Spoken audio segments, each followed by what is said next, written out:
Communication Technology or ICT. Learning and research on technology are strongly supported at UGM, and in fact, we have conducted various cutting-edge technological research. Community Service or KKN is one of the most important courses to complete the study program, which will be undergone by University of Gadjah Mada or UGM in 2020 while adapting online courses system.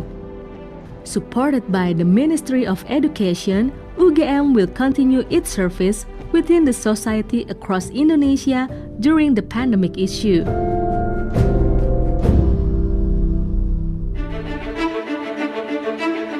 Lecturers and researchers at UGM continue carrying out basic and applied research in many realms. For instance, studies in the health sector to cope with COVID-19 are being encouraged and accelerated as a form of UGM's commitment to mitigating disaster using scientific methods. One of the most innovative inventions regarding to mitigating the COVID-19 is Genos, a screening tool or early detector of patients exposed to COVID-19, which is able to identify the symptom through exhale within 80 seconds. Genos is highly reliable.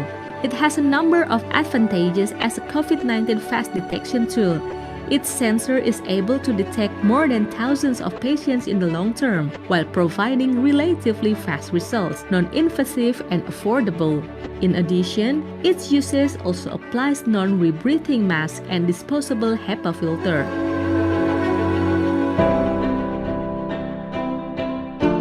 Those challenges somehow direct or even force us to innovate and modify approaches. Success is a journey which necessitates smart work through learning, studying, and sacrificing. Despite all that, most of all, we love what we do.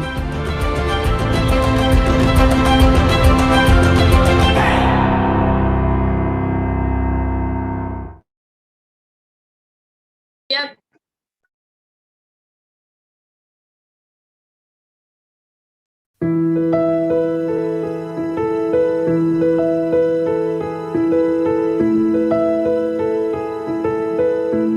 Universitas Gadjah Mada or UGM is a public university renowned as the People's University, which strives for and puts forward the interests of the citizens and nation of Indonesia. As a higher education institution that has long been recognized by the society, we are proud of our timeless and tireless dedication to the nation.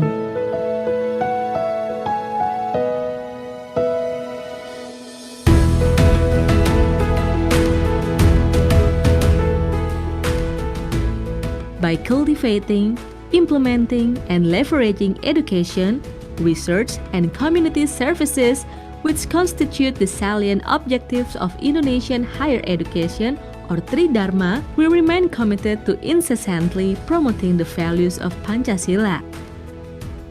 We exert the utmost effort to protect Indonesia's sovereignty in accordance with Pancasila ideology and the 1945 Constitution. As a world-class university, UGM is devoted to the interests of the nation and humanity. We conduct research, provide education, and deliver community services by enhancing knowledge that benefits the community, the nation, and the world.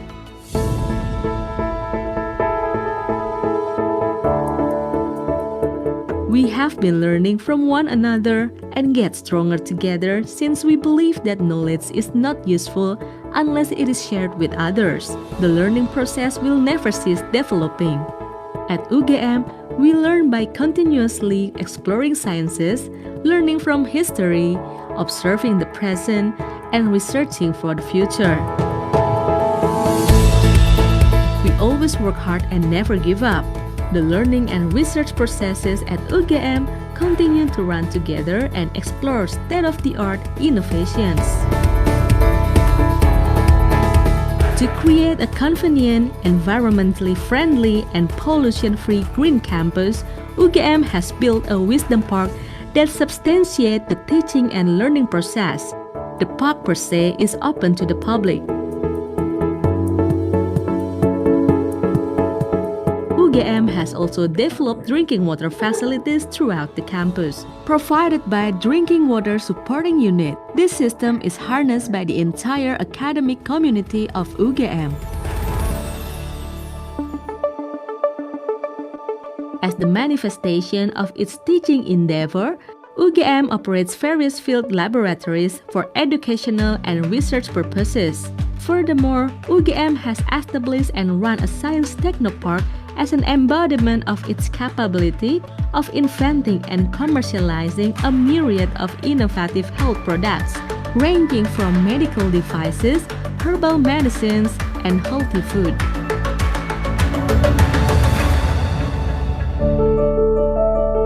There are now more than 118,000 cases in 114 countries, and 4,291 people have lost their lives.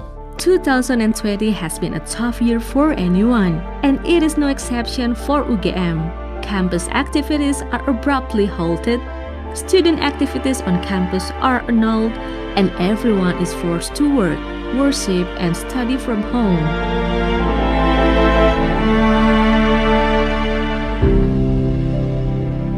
Lecturers have no choice but to learn how to teach effectively using the information and communication technology or ICT. Learning and research on technology are strongly supported at UGM, and in fact, we have conducted various cutting-edge technological research. Community Service or KKN is one of the most important courses to complete the study program, which will be undergone by University of Gadjah Mada or UGM in 2020 while adapting online courses system. Supported by the Ministry of Education, UGM will continue its service within the society across Indonesia during the pandemic issue.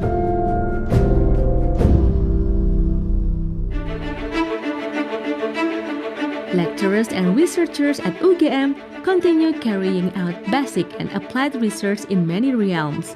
For instance, studies in the health sector to cope with COVID-19 are being encouraged and accelerated as a form of UGM's commitment to mitigating disaster using scientific methods. One of the most innovative inventions regarding to mitigating the COVID-19 is Genos, a screening tool or early detector of patients exposed to COVID-19, which is able to identify the symptom through exhale within 80 seconds. Genos is highly reliable. It has a number of advantages as a COVID-19 fast detection tool. Its sensor is able to detect more than thousands of patients in the long term, while providing relatively fast results, non-invasive and affordable. In addition, its usage also applies non-rebreathing mask and disposable HEPA filter.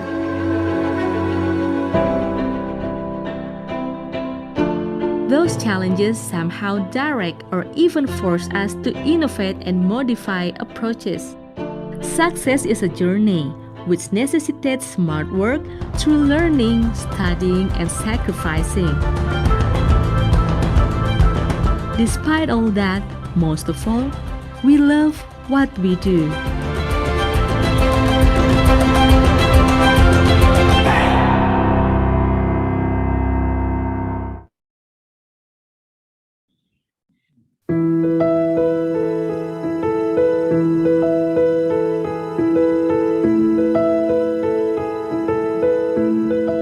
Universitas Gadjah Mada or UGM is a public university renowned as the People's University, which strives for and puts forward the interests of the citizens and nation of Indonesia. As a higher education institution that has long been recognized by the society, we are proud of our timeless and tireless dedication to the nation.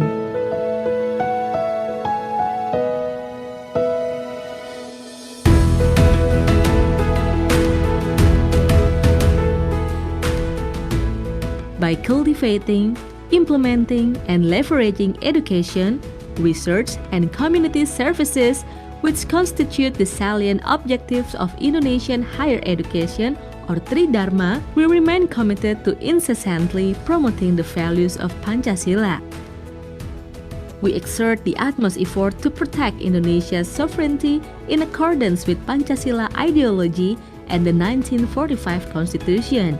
As a world-class university, UGM is devoted to the interests of the nation and humanity. We conduct research, provide education, and deliver community services by enhancing knowledge that benefits the community, the nation, and the world.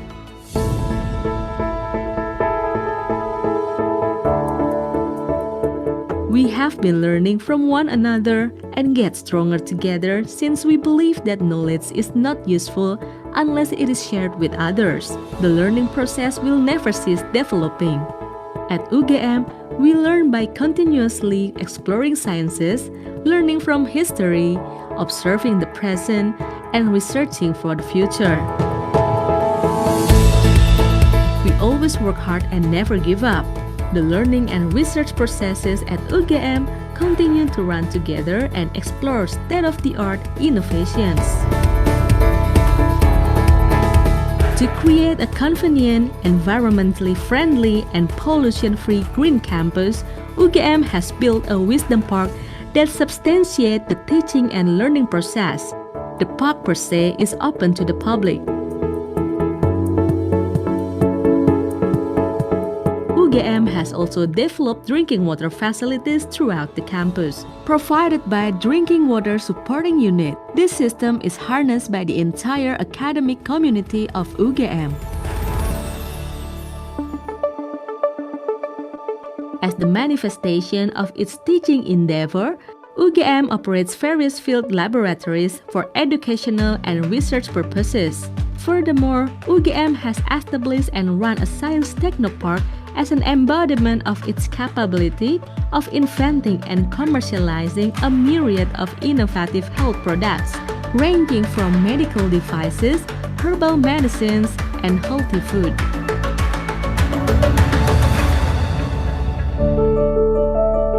There are now more than 118,000 cases in 114 countries, and 4,291 people have lost their lives. 2020 has been a tough year for anyone, and it is no exception for UGM. Campus activities are abruptly halted, student activities on campus are annulled, and everyone is forced to work, worship, and study from home.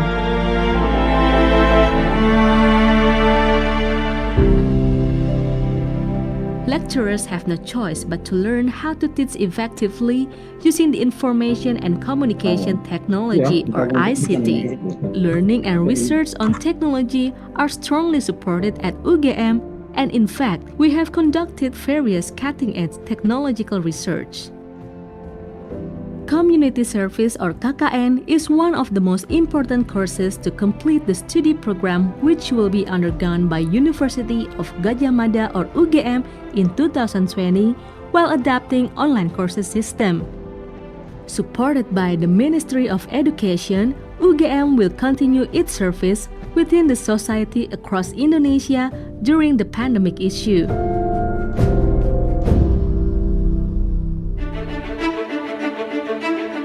Lecturers and researchers at UGM continue carrying out basic and applied research in many realms.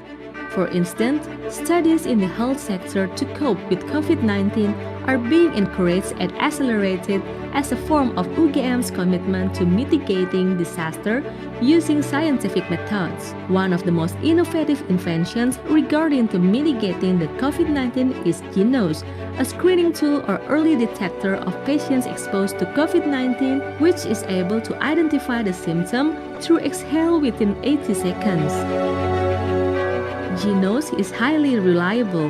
It has a number of advantages as a COVID-19 fast detection tool.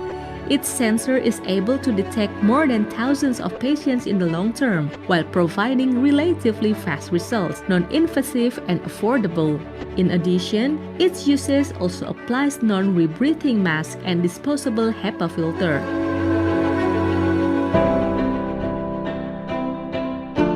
Those challenges somehow direct or even force us to innovate and modify approaches. Success is a journey.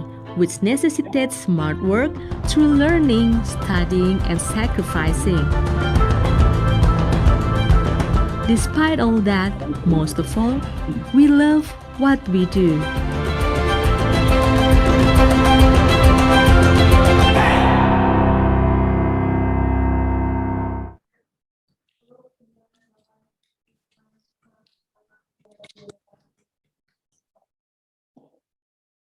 Assalamualaikum warahmatullahi wabarakatuh.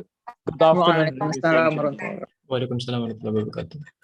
distinguished guest, Vice Rector for Research and Community Services, Universitas Gadjah Mada, Pro-Vice Chancellor of Academic Affairs of University of Namibia, invited speakers, honorable guests, and also all participants.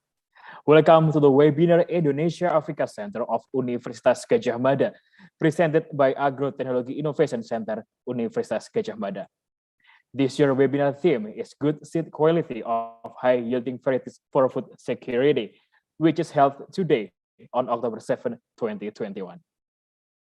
Ladies and gentlemen, this event is a form of collaboration between Universitas Gadjah Mada and University of Namibia in order to promote the achievement of sustainable development goals through education, research, and also community development. Regarding to the theme of this webinar, participants will be invited to discuss about emerging opportunities in the Namibia sector, food security in Namibia, the impact of high-yielding varieties for national food production, and also the role of seed industry on national good seed availability. Ladies and gentlemen, listening national anthem of Indonesia, Indonesia Raya, and national anthem of Namibia, Namibia, land of the brave.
Ladies and gentlemen, the event will be officially opened by the Vice Rector for Research and Community Services, Universitas Gadjah Mada, Dr. Ika Dewi Anna, MKes, PhD.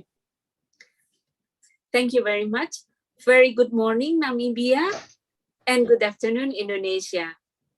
On behalf of Universitas Gadjah Mada, it is a great pleasure for me to welcome you all to a webinar organized by Indonesia-Africa Center, a melting pot between the University of Namibia and Universitas Gadjah Mada. Our rector was scheduled to deliver opening speech, but he is now on the plane from Jakarta due to sudden invitation by the central government. So I'm sorry, but he sends his best regard to you all.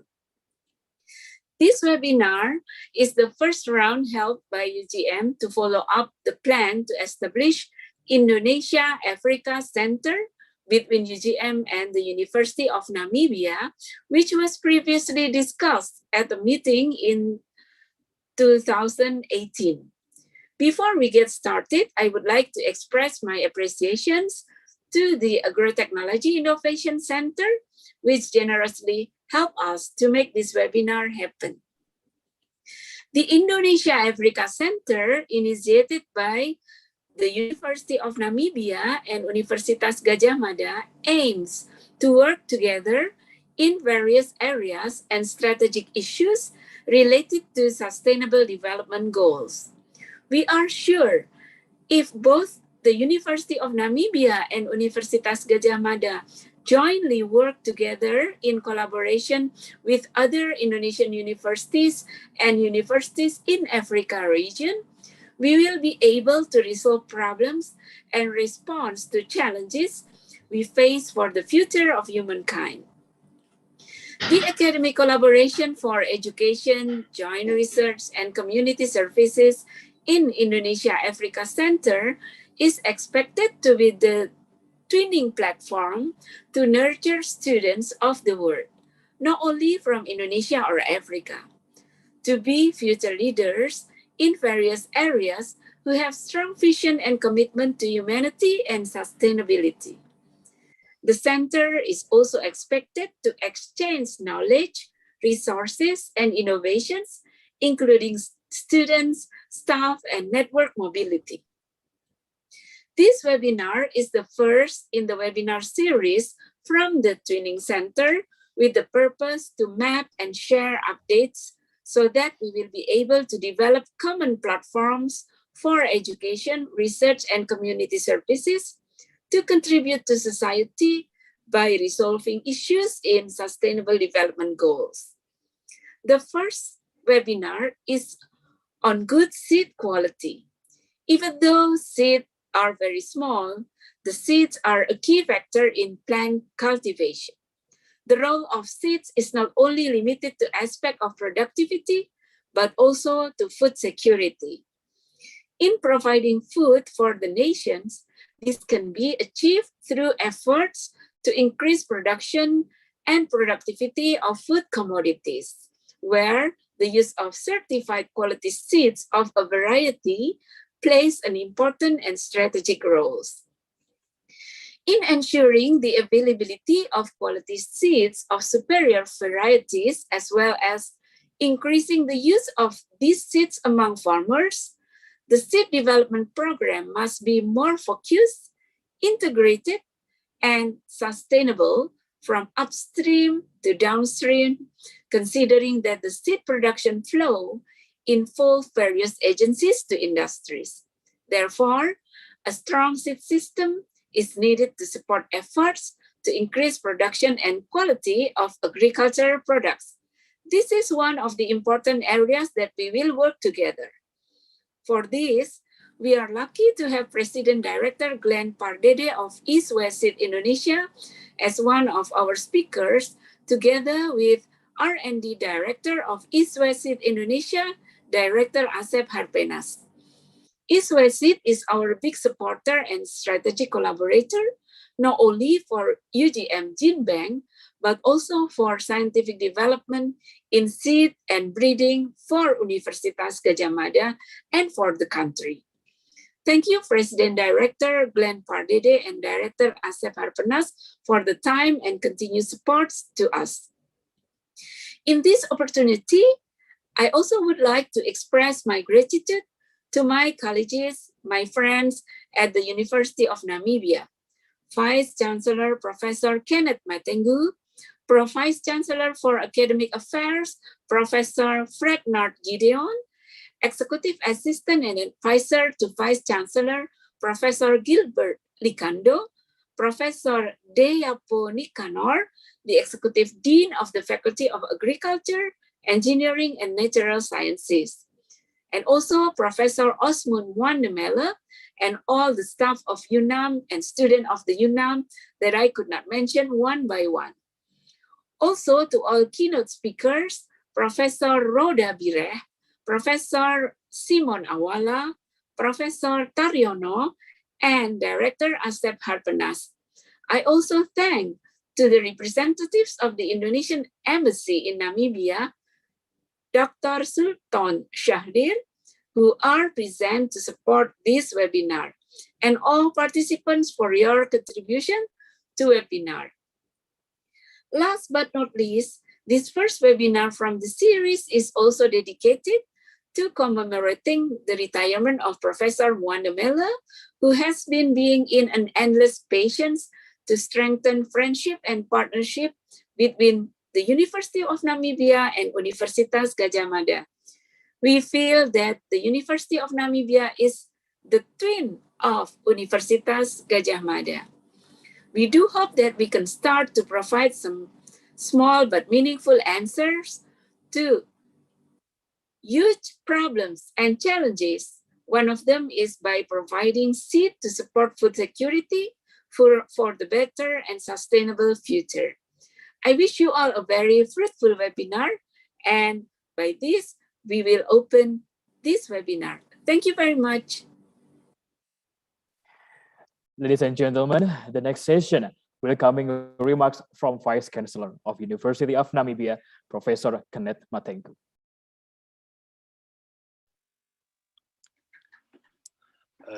Thank you very much, Director of Ceremonies. Good morning. Can you all hear me? Yes, we can hear you very well. Yes, Professor. Professor. Yes, Professor. Thank you very much, Vice Rector Ikadawi Anna. It's a great pleasure to see you again after our meeting in 2019. Let me start by acknowledging the Rector of the University of Gadjah Mada, Professor Panut Moriano, and indeed yourself, Vice Rector, my colleague, Professor Gideon, the Pro-Vice Chancellor for Academic Affairs, our good friend, Prof. Dariano, the Chairperson of the Organizing Committee, Professor Wandemele on our side, our distinguished webinar keynote speakers. I take this opportunity to observe all the protocols as earlier established by the chair and indeed my previous speaker. Good morning once again. It gives me a great pleasure this morning to deliver a few welcoming remarks on this very important webinar, which marks the beginning of the process of implementation of the potential establishment of the Indonesia-Africa Center for Sustainable Development Goals. The webinar and others in the future, which will help strengthen the collaboration between UNAM academics and UGM academics, is one of the key elements in the memorandum of understanding that our two institutions have. The University of Namibia takes the Gadjah Mada University as its strategic partner in carrying out the specific commitments that we have nationally and internationally. Our partnership goes a long way. It started long time ago, and we have achieved very concrete results that has held national importance in all our countries. So today, the fact that we are now having this webinar on good seed quality of high yielding varieties for food security is a very, very important initiative. As we all know, in seeds we have trees, and in trees we have forests, and in forests we have more seeds. And so the quality of seeds is a very, very important aspect of securing the livelihoods of our communities. Food security touches on 6 of the 17 Sustainable Development Goals of the United Nations. And as far as we know, the UN estimates that 10% of the world's population are insecure and face starvation. And the only solution to this is really to ensure that we have good seeds, seeds that are drought resistant, seeds that are high yielding, and seeds that consume less water. The situation, at least in Namibia, has worsened in terms of food security due to the COVID-19 pandemic. And I think it is expected that the impacts of climate change may make food insecurity worse. And it's therefore important that we work together to mitigate any adverse effects that may come as a result of us having poor seeds, seeds that may not resist pests, and seeds that do not give high yields and quality food. Ladies and gentlemen, in Namibia, food and nutritional insecurity remains one of the major factors limiting socioeconomic progress. And given that the population is about 60 or more % rural, it means that many livelihoods are dependent on agriculture. And therefore, this particular webinar today is crucial in that it will hopefully highlight the major ways in which we can progress together, what sort of crops to introduce, and where and under what conditions, be they irrigated or rain-fed.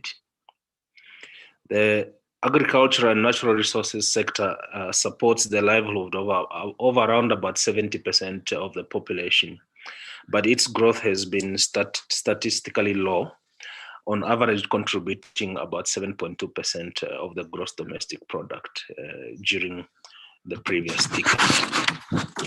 It is therefore important that this underperformance of this sector is addressed.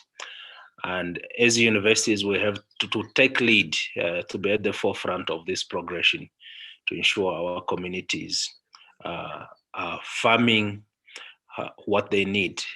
They are eating what they produce. We need to be reducing the dependence on seeds that are not organically farmed. Additionally, the effects of climate change, variability, and other weather events, such as droughts and floods, frequently striking our country, always result in low production and food deficits, despite increasing demand for food by the growing population. The food insecurity could also be due to low yielding varieties of our main cereal crops, which are currently being used by our farmers. In fact, the majority of our farmers still use traditional varieties that have low yields, they mature late, they are not resistant to pests, and hence they become vulnerable to climate variability and change. This problem is largely attributed to the lack of access to improved seeds, that our farmers are left with no option but to resort to the traditional varieties. And we can change this as universities. We know what needs to be done, by when, and how. So our task is to make sure that we use the capabilities and competencies of our academics and deploy them in the communities and assist the farmers to increase this sustainability that we all desire. We at UNAM have wholeheartedly welcomed the initiative to establish the Indonesia-Africa Center for Sustainable Development Goals, as we believe that this center is a powerful catalyst for stimulating socioeconomic development in our countries, and it's thus my hope that through this, we will extend to a hand together as Africa and work together to ensure that wherever an African lives, they are secure and they do not just become beneficiaries of knowledge, but they are participants and they are co-creators of knowledge. It's thus my hope that the Namibian nation and all of Africa will embrace this webinar, and the results and agreements that will be achieved through this will lead to a seed improvement program, which we intend to host at our Gongo campus, which is very suitable location for setting up such a program as part of the Indonesia-Africa Center for Sustainable Development. We look forward to realizing this vision with the support of our colleagues from UGM, working very closely with their UNAM counterparts and other African partners as per our discussions and mutual agreement during the visit of Prof. Dariano and her delegation in 2019. Let us make this happen. Let us make sure Africa is food secure. Let's make sure that Indonesia is food secure through seeds. Thank you very much. Thank you very much, Professor. Yeah. Thank you very much. Ladies and gentlemen, before we join the plenary session, we would like to ask your permission to turn on the camera for a photo session. Then the committee will capture this moment into 3 parts.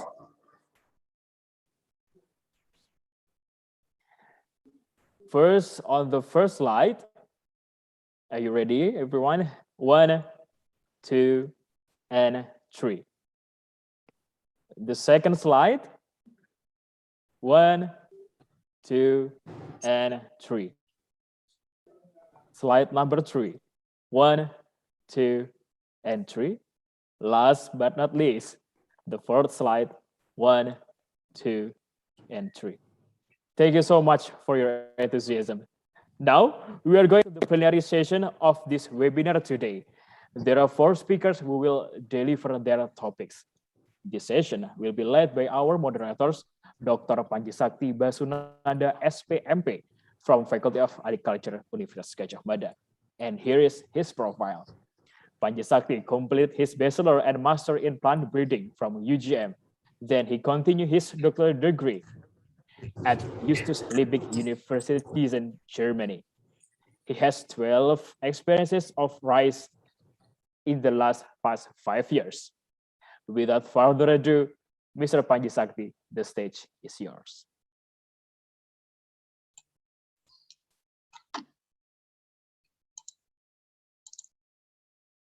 Thank you, Mas Yopi. Good morning, good afternoon, ladies and gentlemen, distinguished guests, honorable invited speakers, and of course, all dear participants of webinar Indonesia-Africa Center of Universitas Gadjah Mada. The theme of our today's webinar is good seed quality of high-yielding varieties for food security, which is presented by Pusat Inovasi Agroteknologi, or in English, Agrotechnology Innovation Center, Universitas Gadjah Mada. And this serves as the first part of a series of 9 talks on sustainable development exchange experience by Indonesia-Africa Center for Sustainable Development Goals of UGM, or in short, Indo-Africa Center, UGM. The series is styled Webindo Africa Center and will be held every month on each Thursday, the first week. Thus, for the interested ones, please stay tuned for the forthcoming talks, which will cover aspects of security, trade and development, and community empowerment. Now, let me introduce our 4 speakers today. Our first speaker is Professor Dr. Rode Yirop Birech from University of Namibia. Pardon me of misspelling, Professor. Professor Birech today will give talks on emerging opportunities in the Namibian seed sector a food security strategy. The next presenter will be Dr. Simon Kamwile Awala, also from University of Namibia. He will give speech on food security in Namibia, status of crop production, challenges, and initiatives. Next, we have Dr. Dariano from Agro Technology Innovation Center, or PIAT UGM. Dr. Dariano is the head of the institution, and he will share his knowledge and experience on the impact of high-yielding varieties for national food production. Our last presenter will be Insinyur Asep Harpenas from PT East West Seed Indonesia, or EWINDO. Mr. Harpenas will present us on the role of seed industry on national good seed availability. With his long experience struggling up and down in his seed company, indeed, it will be interesting to us in hearing his talk. Each speaker will have talk for 20 minutes, and after that, there will be discussion. There will be discussion session for 50 minutes, where participants may join for comments and questions. Please write your comments and or questions, which is limited to 2 points per person, in the chat section, and please write also to whom they are addressed. Okay, well, it's about time for us to hear the talks of our speakers. Please, Professor Birech, to prepare for your presentation and talk. And while we wait for the preparation, let me introduce our first speaker. Professor Birech currently is Associate Professor in the School of Agriculture and Fisheries Sciences, or SOAF, Faculty of Agriculture, Engineering and Natural Sciences in University of Namibia, or UNAM. She holds her Doctor of Natural Science, or Doctor Rerum Naturalium, in Sustainable Agriculture from University of Natural Resources and Life Sciences, or popularly known as BOKU, in Vienna, Austria, in 2008. And Master of Philosophy in Seed Science and Technology from Moi University, Kenya. She has many activities covering vast area of disciplines. She is currently leading the evaluation of different varieties of number of high-yielding crop plants in Namibia to provide certified seed sector. She is also coordinating researches on climate-smart agriculture in northern Namibia, including adoption of digital technologies in farming. Today, Professor Birech will give talks on emerging opportunities in the Namibian seed sector, a food security strategy. Okay, since the presentation are prepared, please, Professor Birech, the time is yours for 20 minutes. Please. Thank you very much for that wonderful introduction. Can you hear me? Yes, we can hear clearly. Yes, very clearly. Okay, I would like to share my presentation, and the host has disabled the screen sharing. Please enable screen sharing.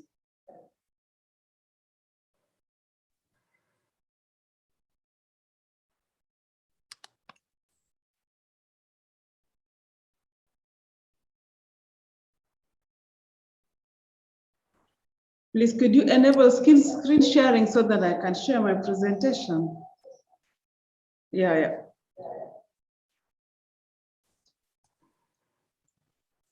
Oh, now we can see, Professor. Yes. The presentation. Okay. Please continue. Okay. As has been introduced, my name is Professor Roda Birech, University of Namibia. The map on the top left is the map of Namibia, and on the top right is the logo of University of Namibia. Namibia is in the Southern African region, and in particular on the Southwestern region. So my presentation is in emerging technologies in Namibian seed sector, a food security strategy. Welcome.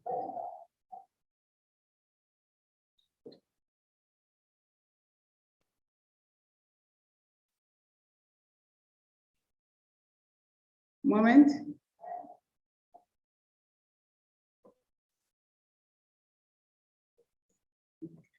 Oh, yeah. Sure. Thank you very much. Sorry for that hiccup. As an introduction to agriculture in Namibia and in Africa in general, 70% of the African population depend on agriculture. And it contributes to 14% of the GDP in sub-Saharan Africa, where 60% of the workforce are employed by agriculture. In Namibia, agriculture contributes to 5% of the GDP, which may look small, but it employs 1 out of 5 of the total workforce, and 70% of the entire population of Namibians depend directly. Sorry, Professor. Indirectly. I'm sorry for interrupt your presentation. We cannot see your video clearly. You cannot hear me. Sorry, we cannot see your camera clearly. Just white one. Maybe you can turn off the virtual background first. Is it okay? Okay, how about now? No, maybe we turn off the lights. Yes. Actually, Maybe we turn off the lights. yes. Actually, you can turn off the virtual background. I do what? You can turn off the virtual background. Or the background. Yes. Currently, we are using the natural background in the room that we have. Yes, I think that's now better than before. Is that better? Yes.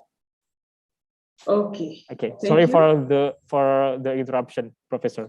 Okay, it's okay. So I was introducing agriculture in Africa and Namibia, its role in GDP, economic development, food security, and livelihood. However, Namibia is one of the driest countries in Africa. It's the second driest in Africa, actually. And it has 2 deserts, Kalahari Desert and Namib Desert. That tells you the rainfall is not enough. And therefore, one critical challenge of food production is insufficient rainfall, and therefore drought stress. And droughts occur regularly. And also the soil is poor, and there is some high extent of land degradation.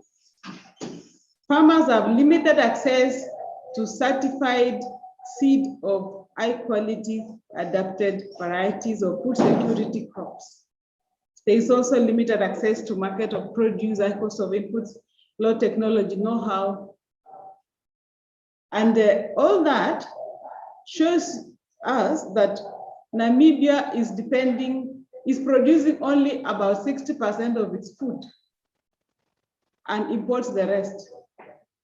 Cereals, for example, annually, Namibia needs 200 million tons, but we only produce 600,000 tons and import 68% of pearl millet, that is the main food security crop, 61% of maize, and more than 90% of wheat.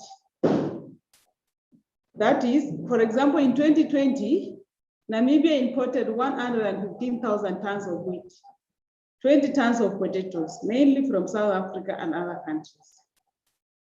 So, where are we in food security? Food security, we are now almost 50% depending on external farmers who are not within the borders of this country. And to handle or to tackle the problem of food security, it has to start with the right seed. You have to improve the seed production system, have it certified, test the varieties locally, get the adapted ones, and be able to distribute to the farmers.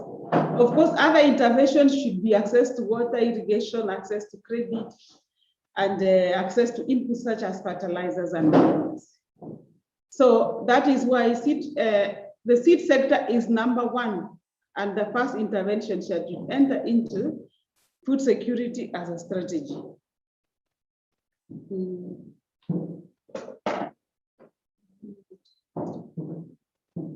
Yeah.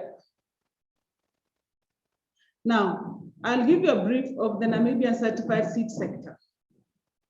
Seed certification is entirely under the Ministry of Agriculture, Water and Land Reform, where breeder seed, foundation seed, and basic seed and certified seed are overseen by the same ministry that I've mentioned. And the ministry is able to produce at its own farm, for example, or Mainene Research Station, breeders, foundation, or basic and basic seed of pearl millet, open pollinated maize variety, and beans. And even those seeds are not enough for all the farmers. And after the ministry produces basic seed, it gives to the farmers' cooperatives to multiply the seed and then to package and get it to the sector.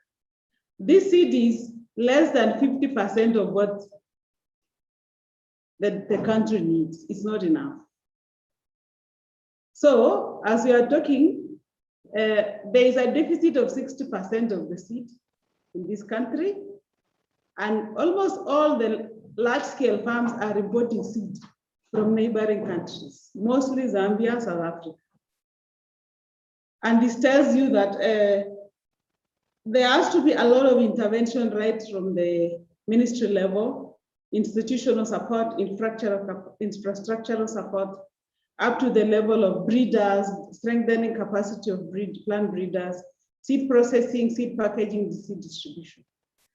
Good enough, Namibia enacted a Seed and Seed Varieties Act in 2018, and also the country is a member of International Union of Protection of New Variety Plants, as well as Africa Regional Intellectual Property Organization. However, its seed laboratories are not accredited by any international seed organization like this. So the country is emerging in its seed regulations at this time.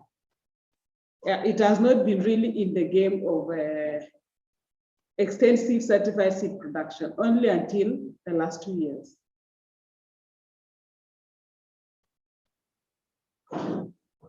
So the ministry is currently drafting guidelines for the production of certified seed, is developing guidelines for seed quality assurance, for both field inspection and laboratory seed testing. It is developing procedures for germination tests, purity tests, plant vigor, plant health, as well as guidelines for seed storage, seed distribution, transportation, and marketing and labeling.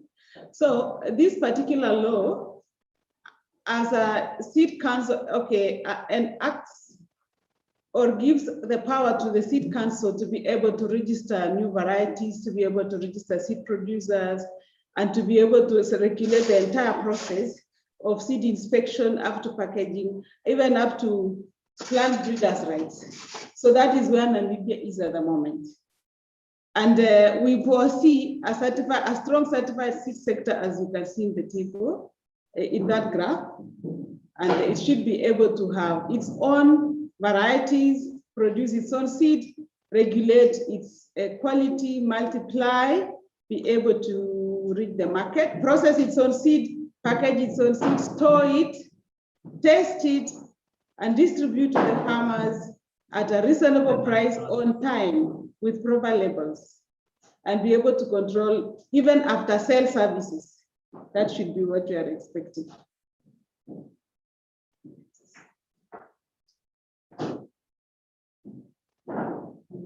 Okay, at African level, Namibia has received a lot of support.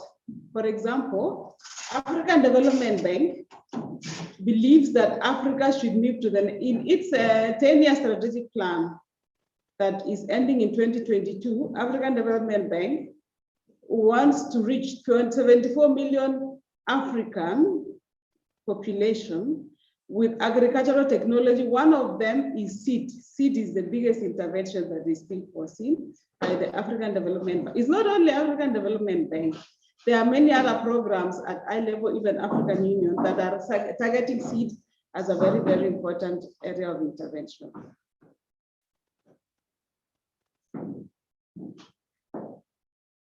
One project I'm going to mention is Namcy Project, funded by African Development Bank, that is now currently developing seed systems, production, processing, quality assurance, and the entire certification, but targeting food security crops, that's maize, palm, millet, sorghum, and vegetables. And the main intention is to increase food security, reduce food imports, increase food crop production, reduce food imports, increase household income, increase household food security and job creation, and improve the lives of the rural people in general. Now, this brings me to the next slide of what University of Namibia is doing. University of Namibia came together with Namibia Agronomic Board with the intention to also intervene in the seed sector, being the largest university in the country, and with a strong faculty of agriculture. Seed is a priority to University of Namibia and its partners. And we entered an MOU in June 2020 to develop adapted food security, to develop adapted varieties of food security crops. And we agreed in the agreement we signed to do it in 2 phases. Initially, to do seed research, that is to identify high-yielding varieties. And secondly, once we identify high-yielding varieties, we go into seed multiplication. That is field production, processing, certification, labeling, and distribution, with a fund of $1 million Namibian annually for the next 5 years.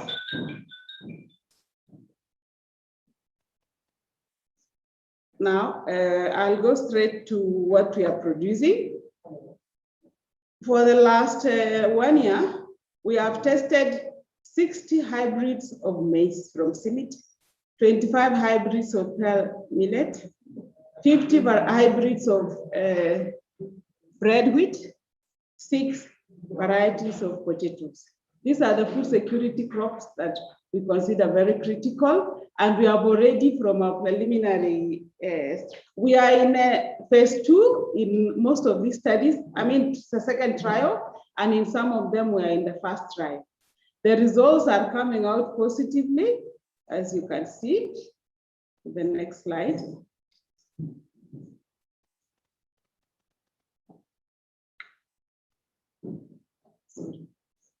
Yeah, okay, that is palm millet. This is the main food security crop in Namibia. And we tested these 25 new hybrid varieties in 4 sites. And these are the different sites, and the results we are getting are very, very encouraging.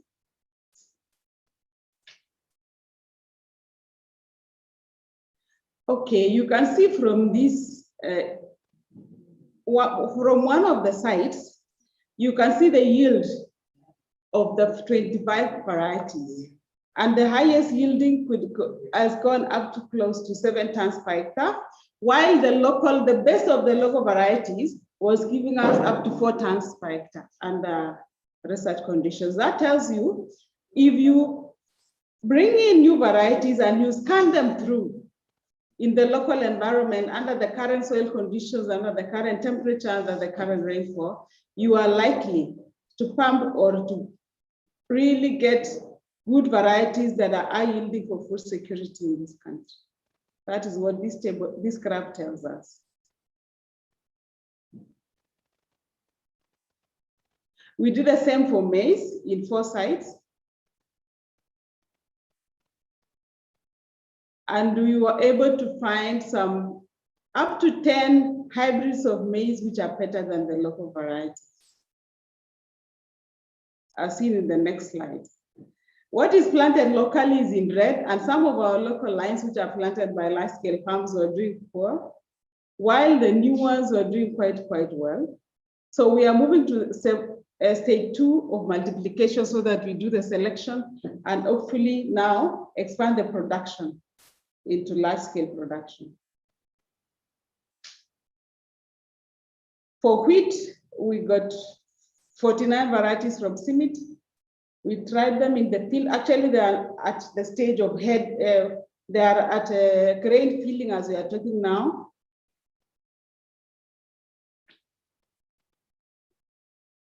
Okay, these are the varieties replicated planted in 5 sites and replicated in two times.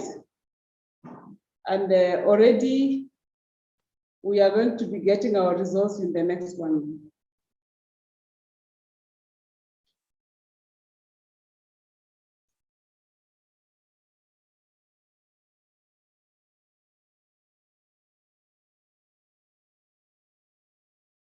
Okay, the laptop is a little bit slow, I'm so sorry. Now, we also evaluated 6 elite varieties from France, and this is our research going on at the Gongo campus where I am at the moment. And we are trying 6 varieties during this winter season. Namibia has winter and summer, and we are going to be harvesting tomorrow, the 2nd season. We are getting promising varieties which are better than the local ones.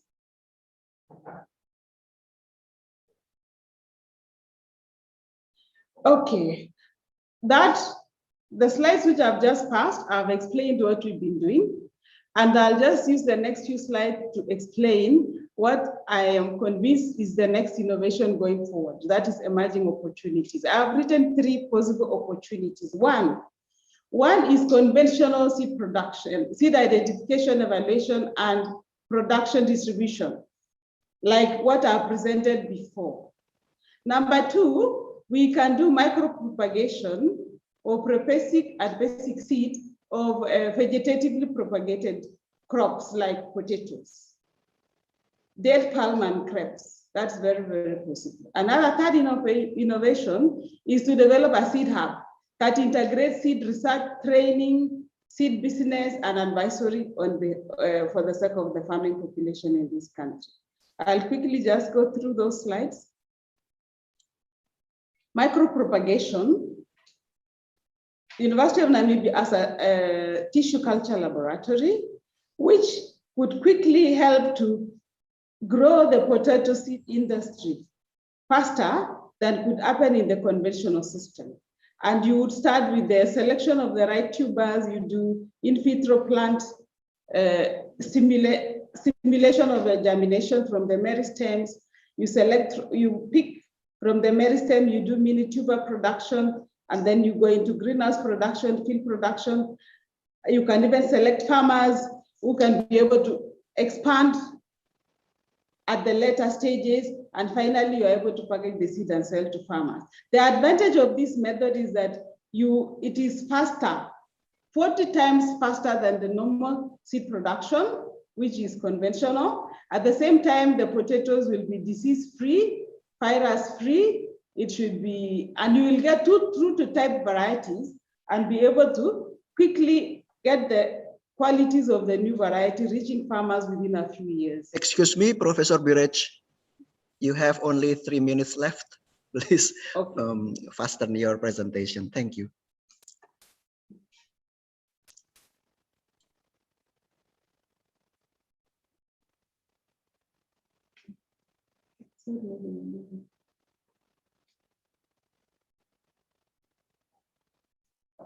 Yeah, the laptop is just not moving sometimes.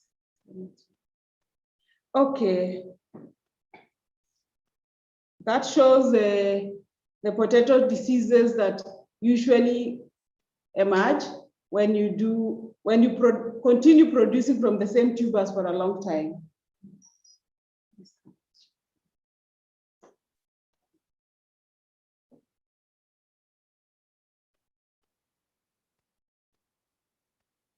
Just continue.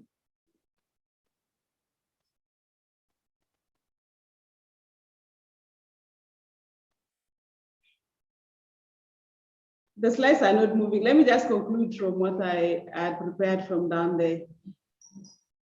Okay, as a conclusion, I foresee a situation where University of Namibia and its partners will do seed production in 2 ways. One is grain seed production using conventional methods after identifying the best varieties, and 2 is micropropagation, which accelerates seed multiplication of vegetatively propagated crops like potatoes, dates, and grapes. The slides which followed, which we haven't been able to see, were showing the possibilities that exist even in the grape industry and in the date farm industry. And finally, University of Namibia will have an innovative hub that is called a seed unit, which should be able to link research where varieties are produced and to link research with training of students and farmers, and to link the same with the farmer extension, because farmers need a lot of know-how. So this particular institution or hub should be able to propagate important information that should be able to reach the farmers. And it should be able to also develop business models that farmers can take, even if it's a small scale farmer, medium farmer, or large scale farmer in the area of seed production, both in food security crops and export crops. So I invite the university, which we are partnering with at the moment in Indonesia, to work together with the University of Namibia in the interest of growing the seed sector in Namibia in many different dimensions and innovations. And Namibia would also wish to engage in the same for the success of the food security sector in Indonesia. Thank you very much for listening and for participating in my presentation. Thank you.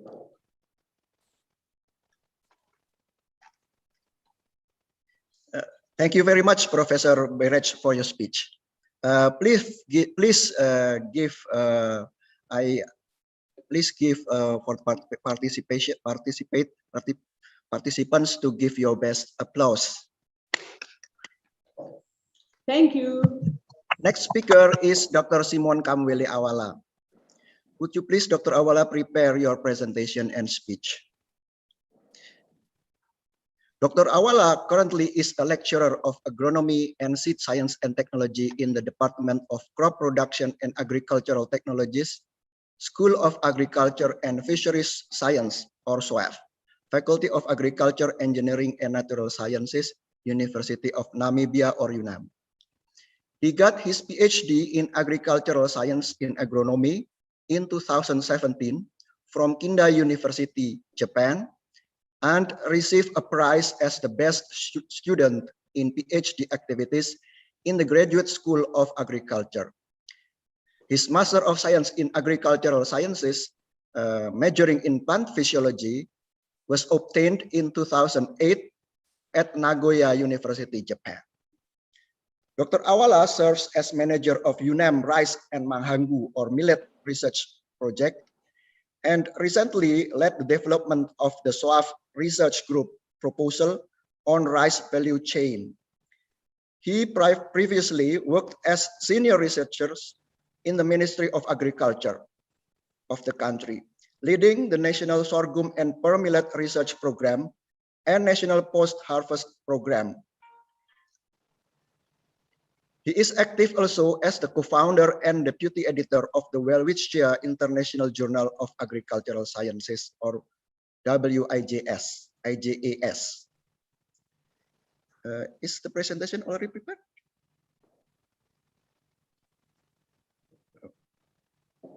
Sorry.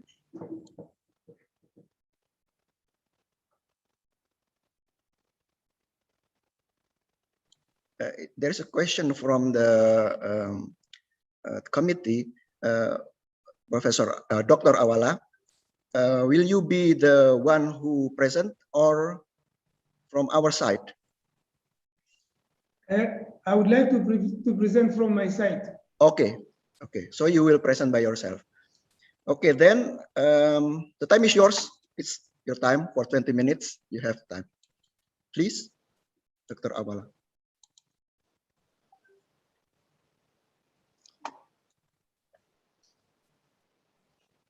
Can you see my presentation? Yeah. Yes, I see. Yes. Yes, we can see clearly and hear you clearly also. Okay, thank you very much. Maybe just put it on slideshow. Slideshow. There you go. Thanks. Okay, that's good. Thank you. My name is Simon Awala. I'm a lecturer in the Department of Crop Production and Agricultural Technologies in the University of Namibia. Today I'm going to talk about food security in Namibia, status of crop production, challenges and initiatives.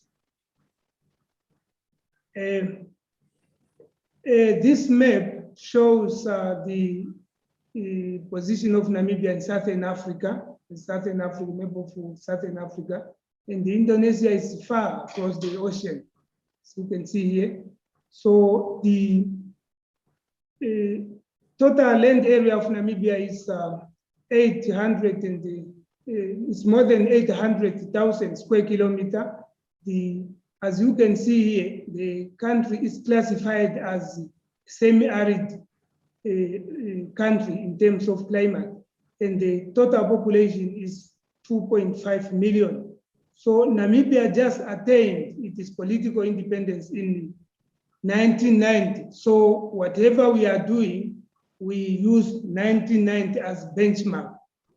So in terms of GDP and the sectoral contribution to the GDP, so the average GDP between 2008 and 2017 is 10.8 billion US dollars. So this pie chart shows the sectoral contribution to GDP. As we can see, services, which includes wholesale, transportation and communication, finance, financial intermediation, so contributes 60%. So it is the huge contributor to the GDP. Agriculture, as you can see, it contributes only 4%, despite its significance in the livelihoods of the people. We know that water is the basic input, second to seed, maybe second to seed, to agriculture. So this, despite Namibia being dry, it has some perennial rivers around the country, but these perennial rivers are just on the borders. As you can see here, we have Kunene, Kuvelai, and Kavango River, Zambezi River, that are just on the borderline between Namibia and the neighboring countries, Angola and Zambia. And in the southern part of Namibia, there is Orange River. Although the map shows that Orange River has gone inside Namibia, that is no longer the case. So it is just again on the border line between Namibia and South Africa here. So what we see has been changed because of due to land formation. So although this means that Namibia is a dry country, so the surface water do not help much. In terms of rainfall, this map shows the amount of rainfall in Southern Africa. So the rainfall in Namibia ranges between 200 to 600 millimeters per year, as it can be shown in the map. And most of this rainfall, as it is indicated by the light or much blue color, so it's received in the northern areas of the country. Here I have just selected the northern area, which consists of 8 administrative regions. And this area is home to more than 60% of the Namibian population. It's a small area compared to the whole country, but most of the population resides in this region here.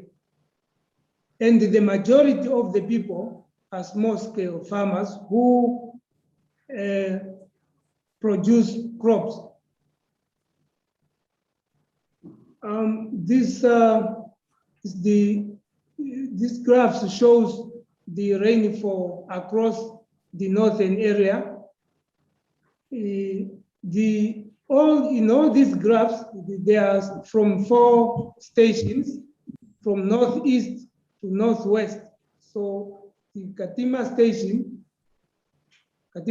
is in northeast, and this is the one that receives the eastern Namibia receives most of the rainfall compared to the rest of the country. And as we can see, there is an increasing trend in terms of total annual rainfall. However, again, in all the stations, they showed that there are higher fluctuations. Yearly, there is higher yearly fluctuation in rainfall. Given such a rainfall situation, and also the water situation, so crop production in Namibia, especially in the northern regions, is rain-fed based. And these are the crops that are commonly grown in the region and also in the country. So pear millet is the major crop for Namibia, and is the staple crop, followed by maize, sorghum, cowpea, and these bambara, groundnut, and cucurbits. These are smaller crops, but they are always part of the farming system.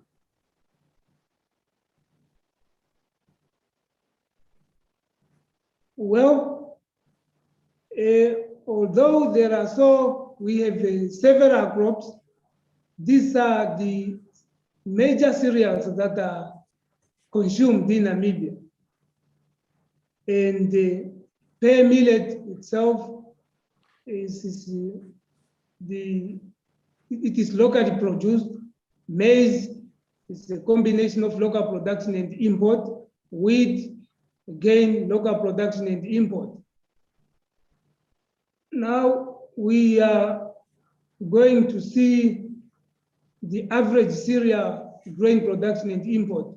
This is over about 30 years, from 1990 to 2017. So this pie chart shows that the country only produces 40% of cereals that is consumed in Namibia, and 59% is imported. 59% is imported. This speaks to the food security issues. And so this line graph shows the fluctuations in production per year. So as it can be seen from this graph, the red or the orange line is dominated, occupies the topmost part of the chart. So that means in most of the years, we import more than what we produce.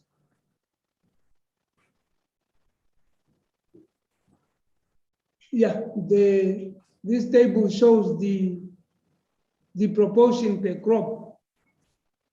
So pear millet, for local production, pear millet contributes 51%, while maize contributes 40%, and wheat contributes 9% to to the production, local production. In terms of import, there is not significant figure in terms of per millet production. However, maize and wheat, they dominate the imports of grains. For horticultural crops, it's kind of vice versa. This is probably because they are not a food security crop as such, whereby local production is 62%, while import of horticultural crops is 38%. These two pie charts shows production and import by crops.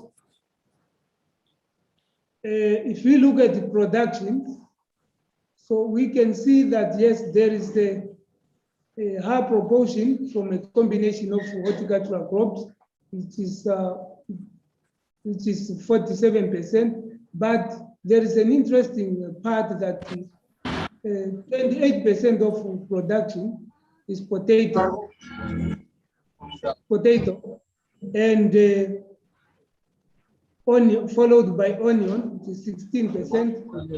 So in terms of import, again, potato, in terms of single crops, potato, although it is produced in some large amounts, it is still, most of it is still imported, and followed by apple, bananas, and onions.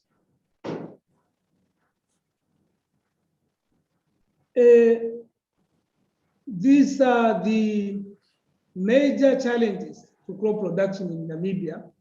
As you can see here, most of the challenges are attributed to humans and followed by abiotic environmental issues and biotic living organisms. So we here improve the seeds, lack of soil fertilization, low plant density, lack of agricultural mechanization. So these are some of the crucial factors. So they are not ranked in any important orders of importance.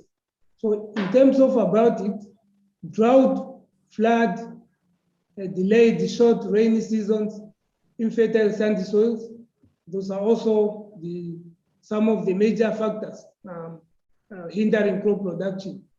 We have seen the fluctuation in the rainfall, that the rainfall is not stable.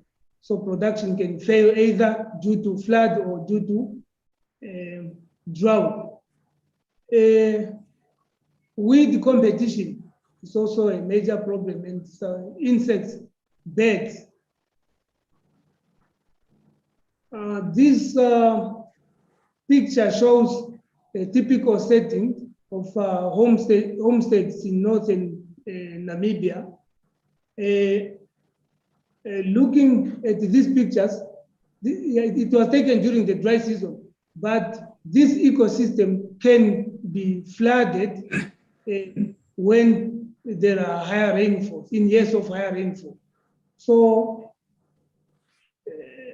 the picture on our left here shows the effect of drought and sandy soil on crops. The crops were killed and there was no harvest. And this is the picture in the middle is drought, and the other one is flood. So this all happened in northern Namibia.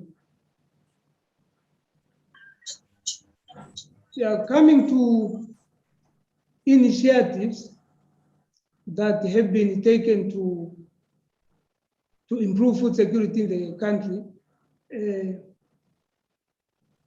First of all, let me talk about government agencies and programs. So in response to the food insecurity in the country, the government has established some agencies to respond to the food shortage issues. So we have Agricultural Business Development Agency, which is responsible for managing green schemes, green scheme irrigation projects in the country. So we have 11 green scheme projects that are under that agency, which consists of 7,500 hectares of land area, but only 58% of that is actually under, is being used for production. So the rest is still to be developed or is underutilized. So, but these green schemes, they also have their own challenges, like what I presented there. Mechanization is a problem. So we rely on specialists when it comes to operation of center pivot, for example, or we rely on specialists from outside Namibia. There is another agency, is the Agro Marketing Trade Agency. So this is another wing that is responsible for marketing. The other one is for production. So this one is for marketing of both agronomic, horticultural products. The government has a dryland crop production that assists mostly small scale and medium scale farmers with some services, for example, some inputs and services. Inputs, for example, fertilizer, seed, and pesticide, and services, planting services, and weed services. So the government has also initiated recently another project, a Namibia Agricultural Mechanization and Seed System Improvement Project. So this one strives to increase access to higher quality seeds and also to promote mechanization in the production. Dr. Awala, you have 5 minutes left. Thank you. Yeah. In terms of policies, like what Prof. Roda presented, there is a seed policy, a seed and seed variety act, and the green scheme policy. Research output, there are 3 per millet varieties that have been released, 2 sorghum varieties, 8 cowpeas, 5 of which are mutant varieties, and 1 bambara nut. Of course, maize, there is 1 that, but it is production is not, seed multiplication is not really up to standard. There is also some cooperatives that are responsible for the multiplication of such varieties. So these are 3 cooperatives, but only 1 of those 3 that is fully functional. So the other 2 are not yet capacitated to operate fully. These are some partners that works with the government in strive for food security. For example, we have CRAVE project, we have International Atomic Energy Agency, and we have GIZ. For UNAM and the collaborating partners, UNAM has been collaborating with the Japanese government in the Japanese university in the rice project, which strives for crop diversification, because most of or almost all the crops that are grown or cultivated locally are dryland crops. So when there are floods, then these crops tend to fail, and there are no options. So because of that, rice is viewed as an alternative for flood. Namcy Project, this is focusing on orphan crops, which includes Bambara groundnut and Cleomega. And there's Namibia Agronomic Board Seed Project. This is what Prof. Roda just presented about. And there are also research on individual crops like Kalahari seed melon and cooking melon. And these are also orphan crops that could be developed for commercialization and for enhanced food security. UNAM also, as a response to food insecurity, currently it offers, the Department of Crop Science offers a diploma in agriculture and the BSc agricultural honors in crop science. So, but this year, since last year and this year, we have been working on curriculum transformation, and the current programs have been transformed as follows: a diploma in sustainable crop production and technologies, a BSc in crop production, BSc in agronomy honors. This is the 1 year. It follows the 3-year program, and the BSc in horticulture honors and BSc in crop improvement and seed system. So this is an effort to respond to improve crop production in the country. So these are some of the results from the rice projects. In most cases, the rainy season is short. So here we have evaluated short duration rice cultivars from Erie. And most of the Erie varieties, the one in blue, they showed higher yield compared to the Nerica varieties that have been introduced in the country. And with rice, we have developed a new product that is called Oluthima, a hybrid of pear millet flour and rice flour. So pear millet flour is what the local farmers use, but rice flour is new. So this new product has both rice and pear millet. So the picture shows rice cultivation by some farmers during Dr. Awala, I'm sorry, we have run out of time. Please jump directly into the conclusion. Okay. Please. Yeah. From this presentation, we could see that food security in Namibia is still a distant dream. There is generally low local production of both agronomic and horticultural crops, despite the efforts.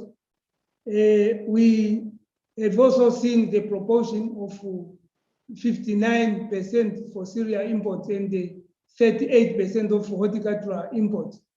The local seed system is weak and small, no breeding programs for horticultural crops. There is therefore a need to strengthen and expand both breeding programs and the seed system to increase seed availability and food production. So this is the map of Ogongo with some paddy rice and research fields. Ogongo itself consists of 4,000 hectares, and some of those hectares can be dedicated to crop production and seed production. Thank you. Yeah.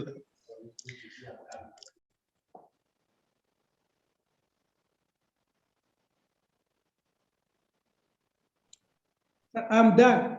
Okay, thank you. Thank you very much, Dr. Awala, for your speech. Please give warm applause to Dr. Awala. Our next speaker is Dr. Dariano. And while we wait for the preparation for his presentation, Let me introduce his background. Dr. Dariano was born in Klaten, Central Java in 1960.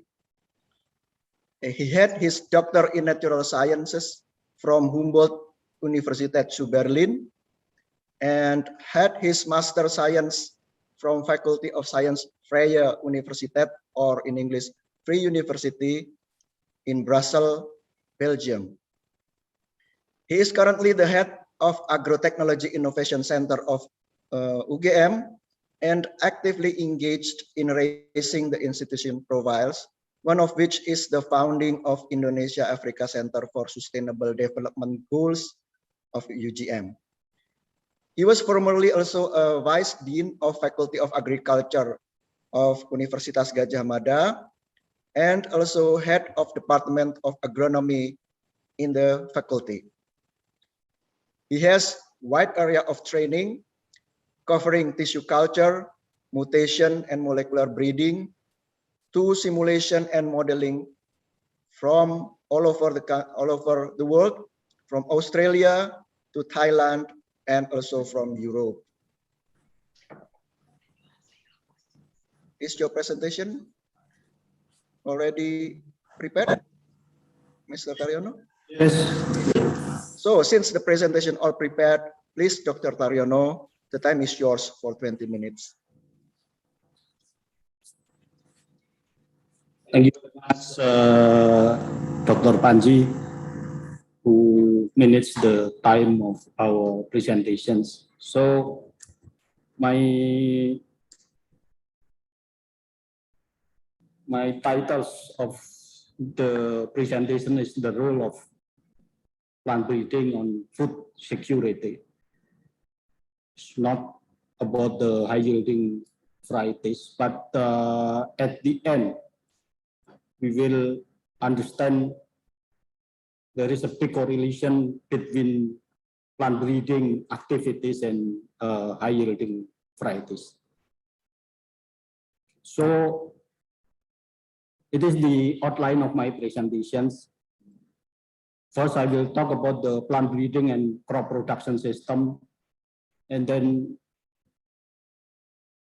because rice is important for the country, we use rice as the model crop. And then at the end, I will close the talk with the role of UGM in the breeding activities. We know what is plant breeding. So I think all of us know about plant breeding, but I think the important one is the challenge of plant breeding that we have discussed already. And the way how to solve the problems. So the challenge is about the population growth, climate change, and then also the insect attack and other thing. And from the breeding of point of view, first we have to develop the resistance to disease and pests. And then the second is for the yield stability. And then the third is for nutrient efficiency. And the last one, of course, it can be very important, not only for Indonesia, but also for Namibia, is about stress tolerance. So it is the breeding programs that we normally learn. First, for breeding program, it is important we should have a good genetic resource. And then from the genetic resource, we conduct a breeding process. From the breeding process, and then we will get what we call the breeding products. The breeding products normally for practical breeding product is a varieties or varieties. The varieties have economic value. This is, I think, is very important to highlight. And then when the varieties is grown by the growers, there will be a social impact of the breeding activities. It is the breeding product. Normally we classified as clone varieties, line varieties, hybrid varieties, population varieties. Varieties as a breeding product will be useful if the seed is available for the growers. I think it is the very important aspect that we have to think about as breeders. So if we talk about the crop production system, we have at least 5 input, 5 important variables. First is the climate, and then the second is the land, and then the third is the crop. This is normally what we learn, but in the developing countries, normally, and then we add about the crop production management, social capital. Varieties represent the crops itself. So the product of the breeding works represent the crops. So it is the crop production factors. So I highlight again: land, weather, varieties, crop management, and social capital. But from breeding point of view, varieties is the most important one because 50% increase yield is derived from the improved varieties. And then an improved variety is the most economic and least laborious input for crop cultivations. So I took rice as a model because I think from Indonesian side, rice is a good model to study the role of plant breeding on Indonesia food production. Why? Because rice is historically food crops. There's already a very long history that people from Indonesia eat rice. And then the second, it is the staple food of almost all Indonesian inhabitants. And then in case of Indonesia, rice can be grown in different ecosystem and also in different cropping system. And for food crops, rice spread it everywhere in terms of the nations. It has the largest cultivation land area. In case of the breeding, rice also is already advancing in the breeding program. So, and the last, we have to know that rice is the first priority target for self-sufficiency. It is the rice growing area of Indonesia, so it's spread everywhere instead of in the eastern part side of Indonesia. However, although right now in some part of eastern area, they start already of growing rice. So it is also show us that where the rice normally intensively grown, for instance, here in Java, and we have now is the most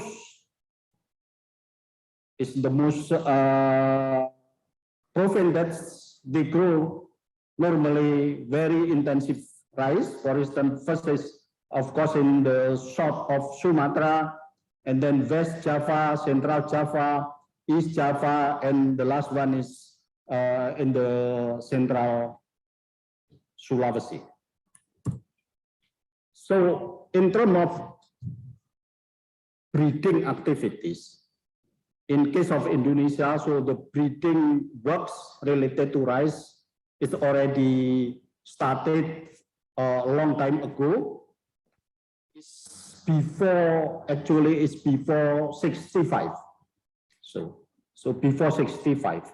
So it is the number of rice cultivars developed by Indonesian breeders and also some from the International Rice Institute. And then the one below is the hybrid rice, because now hybrid rice is also becoming very important for Indonesian growers.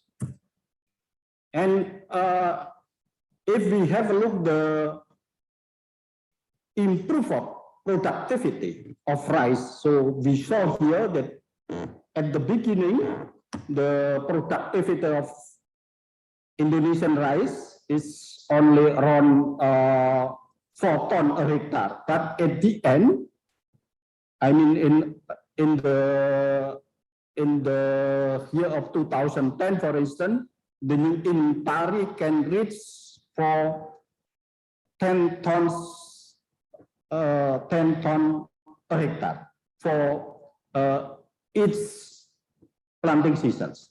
So, and the one above is the productivity of hybrid rice. So the productivity of hybrid rice is higher than the normal rice variety, or I call it the pure line variety. It is we saw here the rice productions is always increased, although the rice harvesting area is what do you say, is steady, is a steady increase. So it's increased a little by little, and even in the last 5 years, there is a trend of declining the land, the harvesting area and the rice growing land. So it is the example that's in the last of 3 years, the rice planting area is pushed down a little bit. And this is the famous varieties, at least the 6 famous varieties of Indonesian rice. So we have here the national high yielding varieties, Sihirang, and then Mekonga, and then the IR64, it is from the International Rice Research. And then we have also the local one is the Situpagedi. In Pari 32 and in Pari 30 actually developed from the International Rice Research Institute with some modifications. So I mentioned already that the rice production is the Indonesian rice production is always increased, although the harvesting area is only very small increase in terms of the area. And it is the national rice production and consumption. This is related to the rice self-sufficiency or food self-sufficiency. So there is a, what do you say, there is a variability, there is a difference from year to year. Yeah. So from the examples of rice, in case of Indonesia, we learned that breeding activities are related to sustainable food productions. So if the breeding activities are strong, mean the probability of increasing national food production will also increase. Breeding activities should be intensified if we want to sustain our food crop productions. Therefore, we need to train more practical breeders. It is not necessary by what we say, by doing master or PhD, but we need competence persons who work for breeders. This is what is the UGM? How is the UGM? So UGM is ready for human resource development. We have some what you say subjects offers from different faculties. For instance, from faculties of agriculture. Dr. Panji comes from the Faculty of Agriculture in the major of plant breeding, and then from the Faculty of Forestry, I think it is also very important, and then from the Faculty of Biology, Faculty of Animal Husbandry, and then Faculty of Veterinary Medicine. And then UGM also, we have a good support in research through the research focuses and facilities. So we have gene bank, we have field station, and we have integrated laboratory. At the end, we have also ship for farmers as a community services. So this is the UGM field bank that's spread out in different area. For instance, tea. We have in the Patilaran tea plantations, and then we have also cocoa collections in Sekayung. We have tea and cocoa collection in Samikalo. It's there are in different areas around the, around the province. And then we have also seed bank. So in Kiat, in Kaliterto, we collect aubergine, cucumber, green bean, hot chili pepper, rice, maize, peas, soybean, tomato, and jatlong bean. We utilize for collection and some breeding works. And then Faculty of Agriculture. So we have also, we collect also rice, maize, peas, tomato, soybean, and garlic, also for collection and breeding works. And then at the Faculty of Biology, we collect black rice, and then maize, and also melon for collection and breeding works.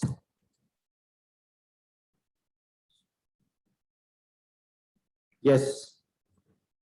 So this is the rice associations that we have in the university.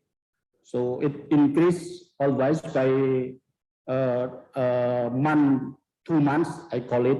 At the end, we have now around 500 assessments. Some of them we characterize and evaluate already. So we know the characteristic of at least 40% of our assessments. This is the field stations facilities in, especially in Agro Technology Innovation Center. So we have quite a lot of greenhouse, and then we have also greenhouse, and then we have cold storage with very big capacity. So we can store, I think, around 9 tons seeds. So it's quite a big capacity of seed storage. And then the university also manages the integrated research and testing laboratory. There we can conduct some interesting research, of course, related to molecular genetics, and then transcriptomics and other things. So it is the research focus related to Agro Technology Innovation Center.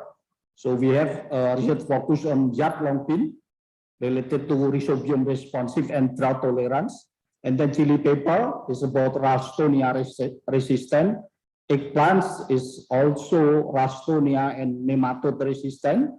Wing bean, we try to develop determinate wing bean. And then we have the green bean, try to develop drought tolerance, high yielding varieties. And then jack bean, we try to develop determinate high yielding varieties.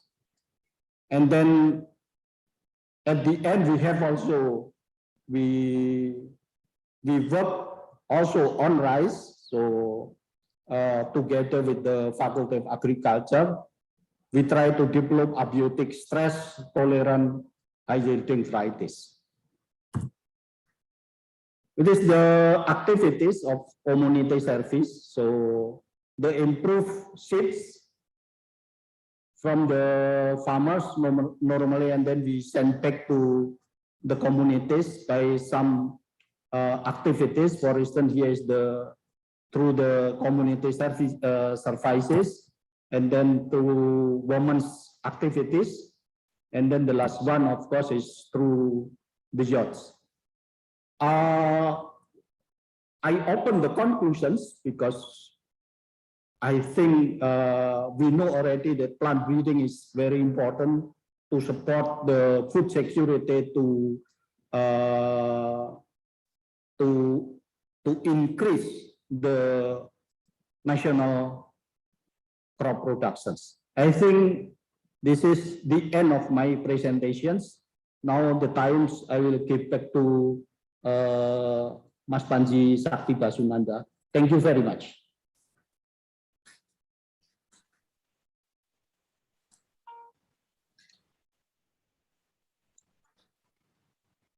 Okay, thank you very much, Dr. Dariano, for your speech. Please give warm applause to Dr. Dariano for his speech.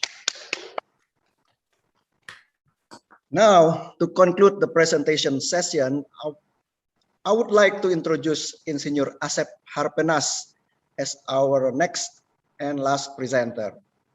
Mr. Harpenas is the Director of Research and Development of PT East West Seed Indonesia, or IWINDO, and joined the company since 1990. He was born in Subang, West Java in 1965, and he graduated from Bogor Agricultural University, now known as IPB University. Asep, as he dearly called, started his career as a young researcher and until now has developed 30 varieties of chili, pepper, beans, and bitter gourd that have been commercialized and had major contribution to Indonesia horticultural development. Asep is also a pioneer in the application of CMS technology for varieties of chilies. While other than that, he has delivered a major contribution in creating Pelita as Indonesia chili seed export product. Besides actively contributed in various seminars and symposia, R&D at the national and regional venues, he also actively participated in various social activities to empower farmers, increasing access to the education, mostly for farmers and children, and improve welfare community. Mr. Asep Harpenas will give presentation on the role of seed industry on national good seed availability. May I check the presentation? Is it already prepared? Definitely. Okay, since the presentation all prepared, please, Mr. Asep Harpenas, the time is yours. Thank you, Pak Panji. Selamat sore. Good morning, everybody. Yeah. Thanks for the opportunity to explain, to share our experience during 30 years of serving horticultural farmers. First of all, I would like to send apology since our managing directors, Glenn Pardede, is not possible to attend this webinar, since he has also to manage another important stakeholders, seed grower area in East Java. The committee requests us to present the role of seed industry of national good seed availability. So here I would like to use the experience of a window, 30 years of a window in serving horticulture farmers as an example. This is my bios. First, I would like to start with this wise man, these two wise men, Mr. Groot, Pak Simon Groot, and Mr. Matthew, we call him Pak Pip, as a founder of Universitas Indonesia, together with the late Haji Rustam Effendi. This is the milestone of a window, so established in 1990. We established headquarters and research station for land in Purwakarta. And then 1995, we able to release the first hybrid eggplant, we call it Mustang or Mustang. And also we established Highland Research Station in Lembang and also Midland Research Station short by from Purwakarta, Wanayasa. In 2001, we established plant pathology laboratorium, also tissue culture, and we could modernize our R&D building. And 2007, we established headquarters, QA and warehouse in East Java and also in Purwakarta. And we released the first true cereal seed, what we call Tuk Tuk. The name is Tuk Tuk. And 2016, our seed lab awarded ISTA, International Seed Testing Association accreditation. And then we also established biology molecular lab and also the integrated office one established in Purwakarta. At the same time, we start up a potato company together with other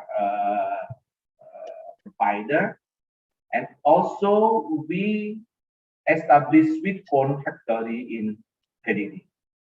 So it's interesting to talk about mines in Namibia, but unfortunately we work only on sweet corn and glutinous sweet corn. And recently, especially in 2018, we support the Agro Technology Innovation Center of UGM to establish National Vegetable Gene Bank in Jakarta. And proudly, we mentioned that in 2019, one of our staff found protocol for DH in tomato. We have vision that we believe in high quality vegetable seeds and excellent services for farmers' prosperity. So we have three keywords here: high quality vegetable seeds, excellent services, and farmers' prosperity. So to implement the vision, to reach the vision, we have a mission statement that a window provides high quality vegetables. A window helps farmers through excellent services, and a window promotes vegetable consumption. For that, our company, our organization have values. First is farmer best friend. So a window are farmers best friend. A window are happy and grateful employee.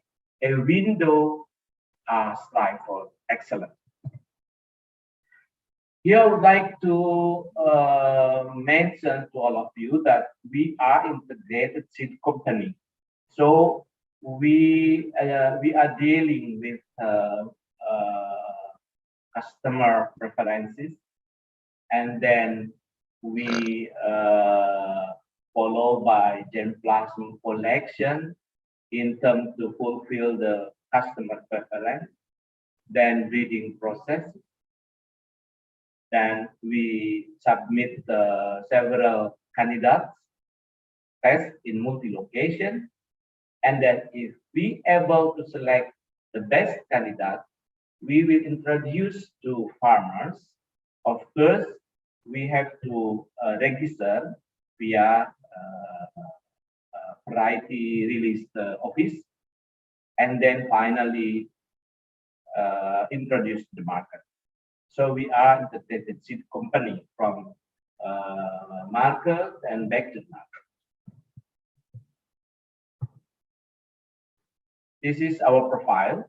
We are supported by 1,000 national employees, equipped by advanced biotechnology tools, partnered with 17,000 seed growers, 70,000 pollinator workers, either in Java or Lampung. We produce more than 1,500 high-quality seeds of varieties. We focus to produce national need of vegetable seed. Our seed used by around 7 million vegetable farmers. Talking about the food security, why seed is the key? Because based on world mega trend, that is world population estimated in 2045 will be at so many numbers, especially in Indonesia or focus Indonesia. Our population estimated will be reached around 300 more millions of people. So we have to think how to feed them. In other side, national seed availability is only 50% of total need. So there is a big turmoil. Horticulture industry need 15,000 ton seeds a year. And as we know all that the seed cost for this agriculture or horticulture cropping system only 3 to 5% of the total vegetable production, but plays the most important role in overall vegetable production. So talking in total is managing 2 trillion value of vegetable seed business, comparing to the cost for production needs 40 trillion. And this will resulting price at trader level, at farmers to trader, 60 trillion more or less, and at retail price, around 1,200 trillion. 2021, a window have 100 varieties listed in the commercial list. As you can see, as an example, cucumber, shallot from TSS to shallot seed, bird pepper or chili padi, curl pepper, French bean, eggplant, yard long bean. Unfortunately, we do not work on coffee breeding, but we are frequently use coffee for source of resistance in our breeding program. The next is lupa, is the rigid lupa, pumpkin, cabbage, peppers, corn, also glutinous corn, the pink color in the left low left side, also butternut pumpkin, bittergourd, melon, tomato, watermelon, and cauliflower flower. So science, our vision is to promote farmers' prosperity. Proudly here I present the success story of some of our young farmers' friends. For example, Ayudu Jana, watermelon farmers from Medan, Didin from West Java, Taufik East Java, Dadang from West Java, and others. Actually, these slides can be called as conclusion. I would like to use the slides to present the closing statement that I believe, is visit Indonesia has contribution to stimulate our agriculture, our seed industry, by establishing a seed company 30 years ago. Now, those are several local seed companies, as you can see in the slides. This is just an example, 7 local seed company, but I would mention Asbenindo Seed Producer Association members for 2021 have 72 members, including local, national, private companies, government, and multinational. Besides that, Avindo also contributed in variety improvement, where at the time, this variety improvement also improved the variety quality level of agriculture in Indonesia. For instance, I have an example, Phytophthora capsicea resistant, which is the genitor is outside, a window able to integrate the Phytophthora capsicea to our variety. Then later on, the young breeders can direct or indirectly use the characters from our variety also to breed another good variety.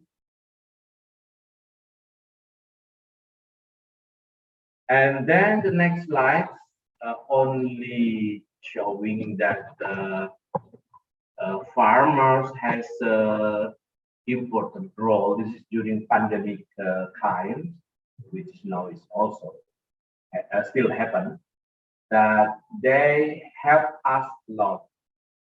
They what they write in the papers is please you stay at home.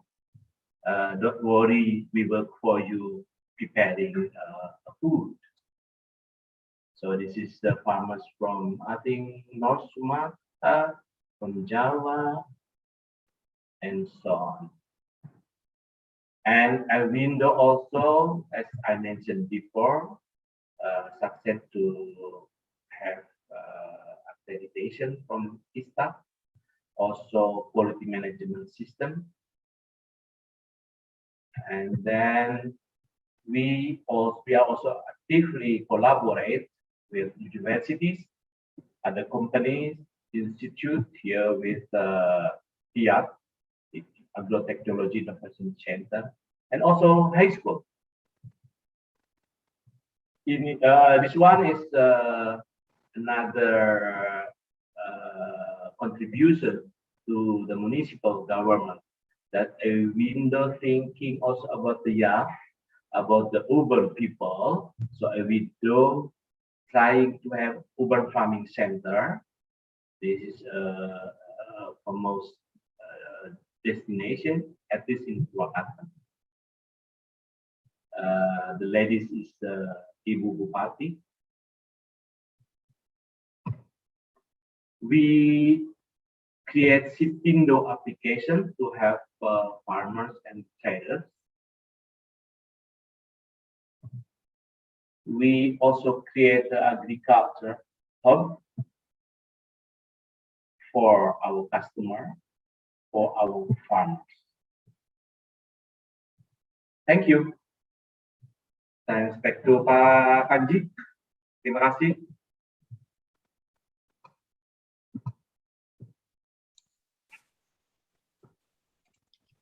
Pak Panji, terima kasih. Yeah, thank you very much, Pak Asep, for your speech. Please give warm applause to Pak Asep Harpenas. Thank you.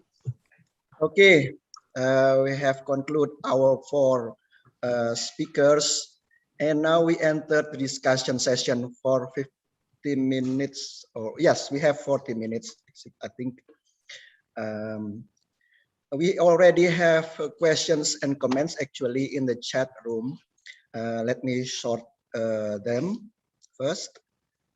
There is question from Simon Tamwana and also from Mr. Ndiapo Nicanor.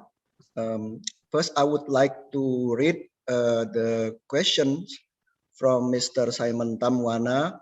I think it's already answered also actually in the chat room, but I think I will give the speakers opportunity to answer verbally.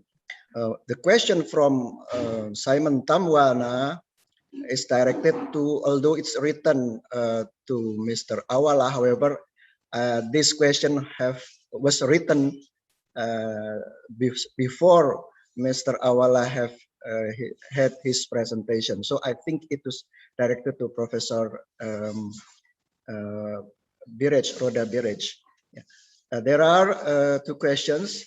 The first one is, do you think research on seed multiplication can improve sustainable development in African countries? And the second question, this is written to Professor Roda already.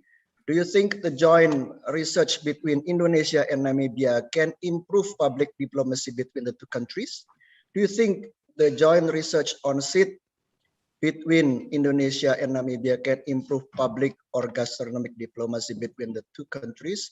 And Professor Birich already given her answer. However, I would like to give time to Professor Birich to answer this orally. Please, Professor Ronda. Yes.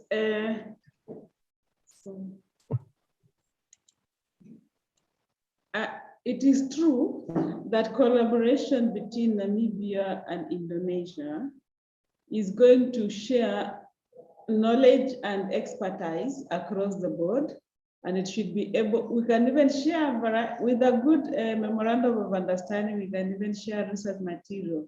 And what is being developed for Indonesia can be tried here in Namibia. And then we should be able to get faster where we are going. That is, more seeds being adopted by farmers and better food security for our two countries. So we encourage collaboration. Namibia is open to collaboration. And collaboration can be in different forms. It can start from jump lesson, it can be technology sharing, it can be the breeders. Indonesian professor can join Namibia for 3 months, and we can help each other to set up our biotech lab, for example, to improve our tissue culture protocols, field seed production, and collaboration can even go into ICT. I see there is a lot of inclusion of digital technologies, even in extension services. So Namibia would really benefit from sharing that or obtaining such information from a collaboration in Indonesia. Thank you. Thank you, Professor Roda. There's a second question from Mr. Ndiapo Nicanor. A question to Professor Roda. Although at its infant stage in terms of testing, the current sites are all in rural areas. However, more than 50% of the Namibian population now resides in urban areas. What are the possibilities of extending the sites for suitable seeds to urban areas? Of course, Professor Birich already answered this question, Mr. Ndiapo. However, perhaps Professor Roda would like to add some comments on this. Yeah, okay. The current testing to take place in a research station for control of data collection. We could not just take any site like a neighbor of a farmer in town. We needed to go first to a research station so that we get very sensitive data. But when we go to the next level, we will go now to the farmers' fields to try those varieties which we have selected at the research level. And the farmers' fields will be any farmer, even in a say, very urban environment, we can be able to test those varieties in the urban areas. And as I say also in my message, which I replied to Professor Nicanor, we need to develop urban agriculture because a good population of the Namibian people are living in towns, and most of those towns have community gardens.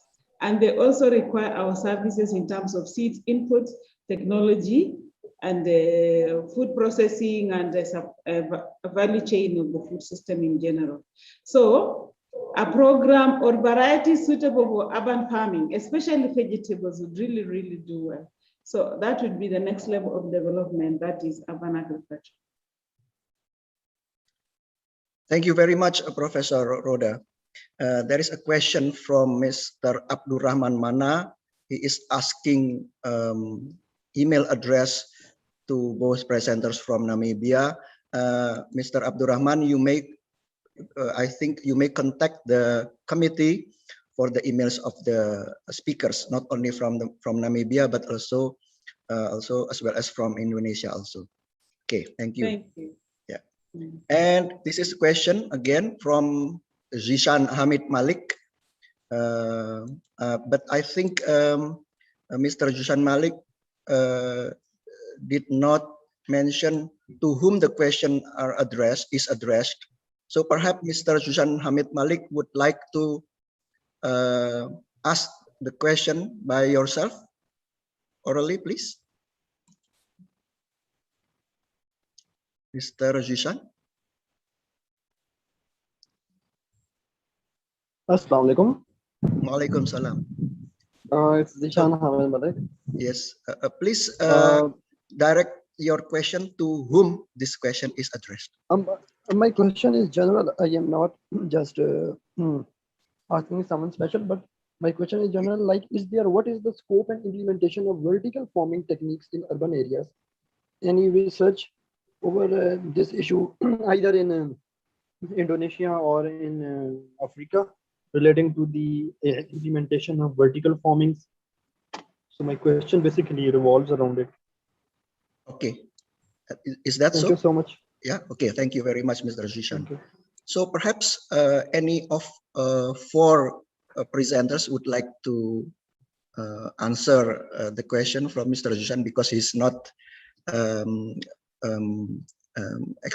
exclusively asked for some person, one presenter only. Dariano, perhaps? Could you repeat the question, please? It's written already, Professor Roda. Mr. Zishan asked about the status of vertical farming techniques for urban areas. He asked also, is there any research on it in Namibia as well as in Indonesia? I can just say briefly, and then my colleague will answer also, and then we leave it to the Indonesian team to answer. Yes. Urban agriculture, vertical farming, that is greenhouse technology that is moving up, is actually the current technology that could be used in urban areas where the land size is not sufficient. And it should be able to recycle water and to be able to recycle nutrients and get the harvest that's appropriate. Now, Namibia currently does not have a vertical farming, but we have some very good greenhouse technologies that is taking place even in the desert. We have a farm called Shalom Farm that is able to produce with desalinated water, borehole water, and recycled water, and is able to produce good vegetables in terms of quality, reduced pesticide application, and being able to reach the farmers in those urban regions. So my colleague can add something about vertical farming existence in Namibia. We are using one laptop. Yes, please.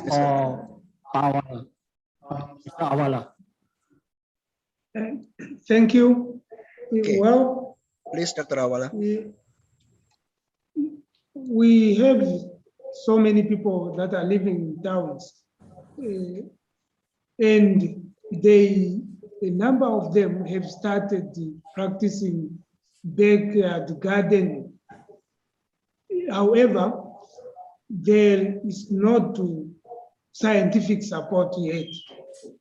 So with this collaboration, especially in terms of seed development, good varieties could be found that can perform well under intensive production, especially vegetables, and also in terms of both tree production and the horticultural tree production and also vegetable. I think that is what I can say at the moment. So it is doable. It can be done through water conservation. Water can be acquired from rooftop during rainy season and preserved so that it can be used for irrigation. Thank you. Thank you, Mr. Awala. Yes, to Mrs. Malik. So I would like to tell you that we work together with the local government, especially in Yogyakarta, to develop the urban farming system, good, through vertical farming and also what we call it simple greenhouse. And right now in our institute, we try to develop planting materials for urban farming because we learn from our collaborations with the local government. Planting media is to be one aspect that should be, what do you say, that should be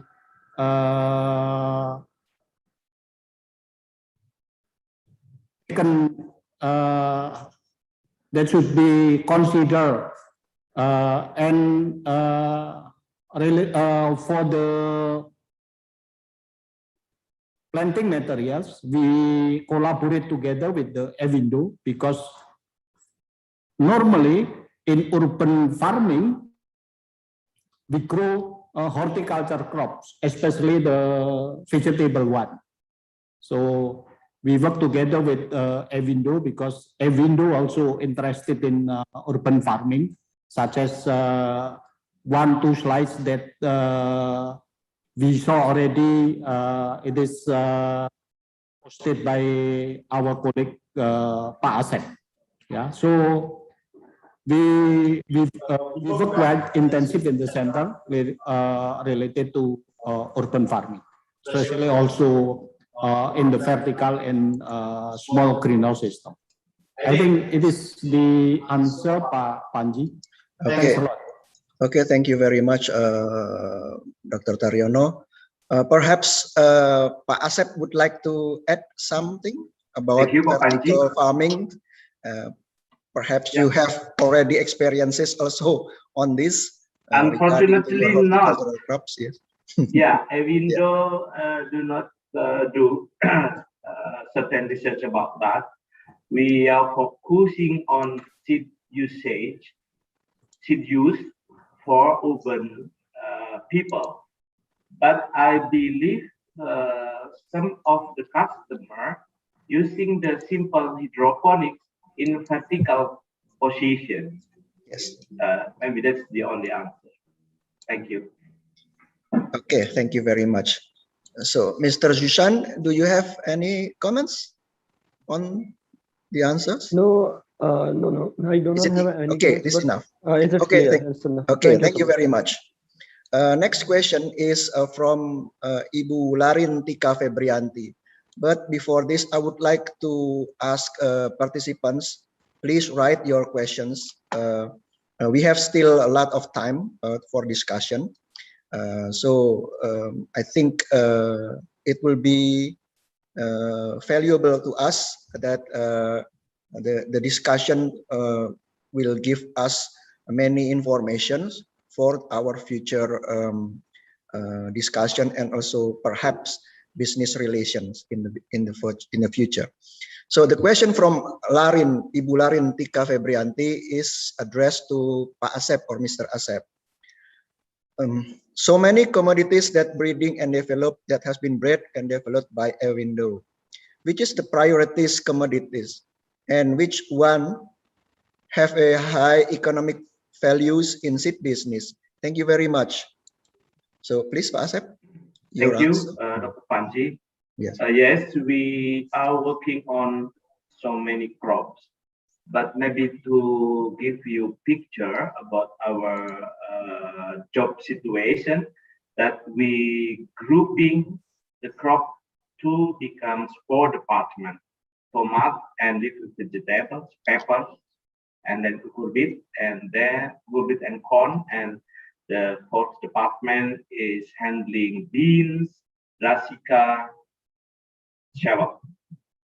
And talking about the sales, we have 3 strategic crops: cucumber, peppers, and tomato. So we have high focus on tomato, peppers, and cucumber, and plus now we add with sweet corn. Thank you. Thank you, Pak Asep. And Ibu Larin, we have also answered from Professor Roda. You may please check the chat room because there is answers from Professor Roda regarding to the adaptability of certain horticultural crops in Namibia. And the next question is from Mr. Andi Wahyono. Mr. Andi asked to Mr. Awala, how about chance development of horticulture or vegetable crops such as chili, tomato, eggplant, etc. at Namibia and other African countries? Or perhaps this is the answers that provided by Professor Roda. Okay. So perhaps Professor Dr. Awala would like to add some comments on this.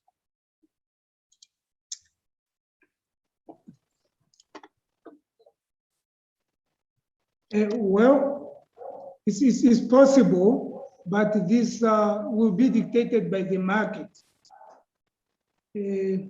For Chile, because now in Namibia, in Africa, we are talking about food security, which is the major concern. However, those, for example, Chile, the spices and so on, they can also be developed for commercial purposes, even for export. The weather in Africa is, or in Namibia in particular, is conducive for production of most of the crops. Only that water is a limiting factor. So maybe while we are discussing about vegetable production, we also need to bring in engineering part. When we are talking about water harvesting, water conservation, because we need some structures for water storage. Thank you. Thank you very much, Panji. Maybe I can add something related to Pak Andi. Yes, please, Mr. Dariano. Pak Andi, so actually UNAM and UGM start to collaborate in such commodities. Yeah. So Dr. Awala mentioned that in Ugungo campus in the north, so they manage a big size of area. So it's around 4,000 hectares. We can imagine 4,000 hectares. There is a range inside of the campus, and the condition is very flat.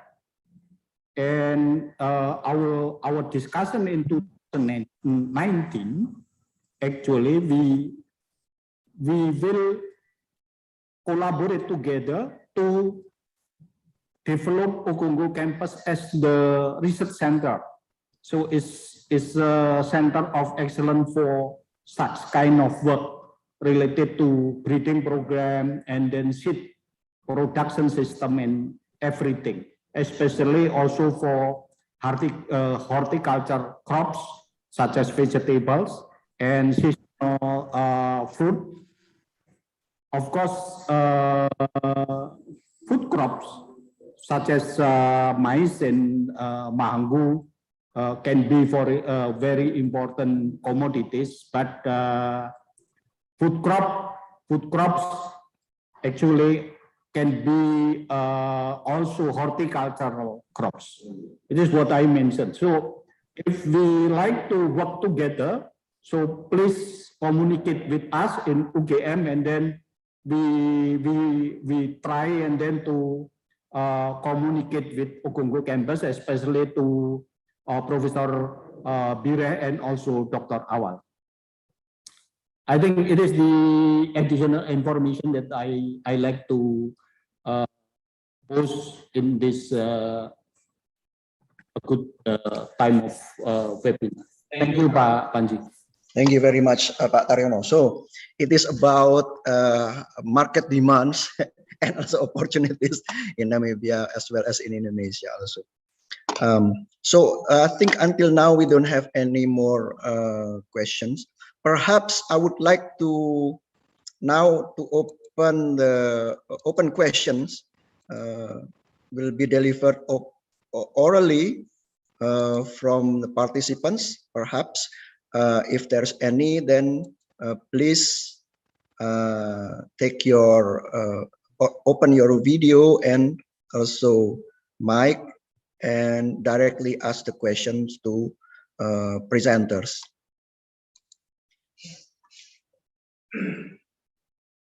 Oh, there is a question written in chat room from Ibu Sumarmi from Unisri. Ibu Sumarmi, would you like to deliver your question directly to the presenters instead of I read your question? Thank you. Please, Ibu Sumarmi. I want to ask to Professor Roda and Dr. Awala. Your country needs a lot of potatoes.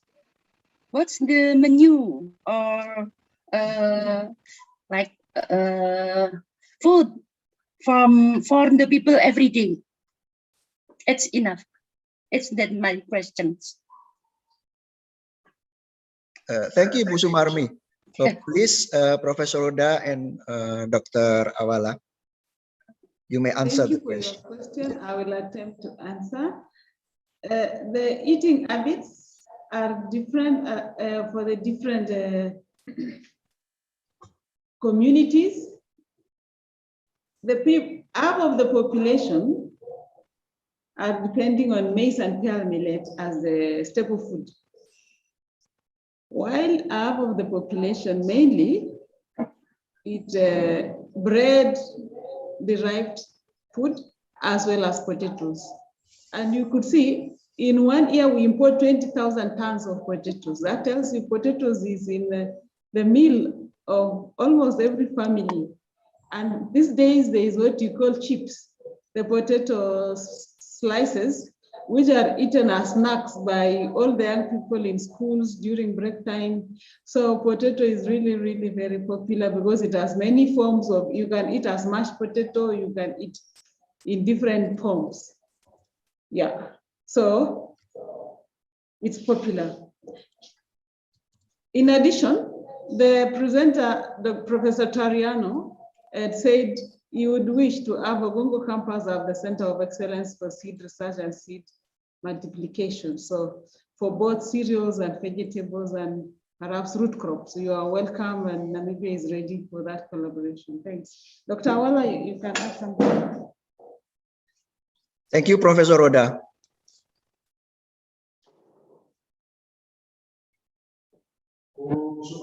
Saya hanya ingin nambah, I would like to add some information about potato.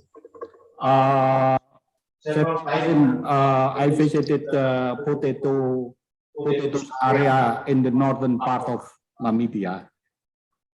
We grew, the company normally they grew potato in quite large size of land, especially for for the big market and even also in the small market. So the possibility, of course, is open for us, not only potato, but even also sweet potato. Yeah, not only potato, but even sweet potato, because in the north, I think we can grow a lot of different kinds of food crop. Not in the south, because in the south it's very dry, but in the north, although the rainfall is low, but like Dr. Awala mentioned, there are a lot of big rivers. They have the water coming from Agro and so yeah. So thank you. The possibility is in the north. That's what I have to add from Professor. Thank you, Dr. Dariano. Dr. Awala, before you answer the question that was delivered earlier, there is a question also from Ms. Yosefina Namonong Henda Abed. She has a question to you. Is there any training program in Namibia that will help farmers to understand the importance of using improved varieties in order to increase food production in Namibia? So perhaps you may answer also both questions. Thank you, Dr. Awala. Thank you for the question. In terms of training, so far there is no formal programs to increase or to improve the uptake of improved seeds. However, we at the University of Namibia, we are planning to introduce short course training programs and information on seeds, improved seeds. This is one of them. And also general cultivation of both agronomic and horticultural crops. But I should say that for now, there are no training activities targeting farmers to uptake, to use improved seeds. Only in specific cases, for example, when we are promoting rice cultivation, then we just talk about rice. We do not talk about using improved seed of maize or pea millet. So however, that is a very important question, but it has to be linked to the availability of seed or accessibility of seed. So when we start disseminating such information, we also have to make sure that such seed is available. I think that is very important. To the question from Dr. Dariano, there are a number of farmers that cultivate root crops, including sweet potato and the tuber crop, potato itself, and also cassava. There are those farmers that are trying. However, again, there is a problem when it comes to acquisition of seeds. Sometimes they order seeds from South Africa, for example, baby potato, and this might arrive late. So the potato is a cool season crop. It requires winter temperature. So when they go through the border, so it becomes a problem. It will take time, and when they arrive here, it is already summer. So it doesn't serve the purpose anymore. So you find that the local production is not improving that much because of those problems. Thank you. Thank you, Dr. Awala. There is another question here from Alushe Hitula. Yeah. Good day, panelists. I would like to know what is Indonesia's food security situation? How has the Seed Research and Development Program assisted in securing food security in Indonesia? So perhaps this is a question that addressed to Dr. Dariano, and also perhaps Mr. Asep would like also to answer this question. So please, Dr. Dariano first. Thank you very much, Dr. Panji. So I would like to inform about the food security conditions in Indonesia. So actually the supply, the total food, yeah, we call it the total food supply is enough. Yeah, is enough. Yeah, is enough. But the Indonesian inhabitants and the population growth, especially the population growth, is quite high. Means the food security, we think up and down. Every year we have different story about the food security. So the second reasons that why the food security, something like that, is normally food security related to the availability of rice only. So diversifications, source of food is becoming very important for us. So we mentioned that Indonesian people eat 3 times a day of rice. When we eat rice, so we eat more rice than the other things. Is different from the Namibian. I know that Namibian people, they eat more meat than other source of food.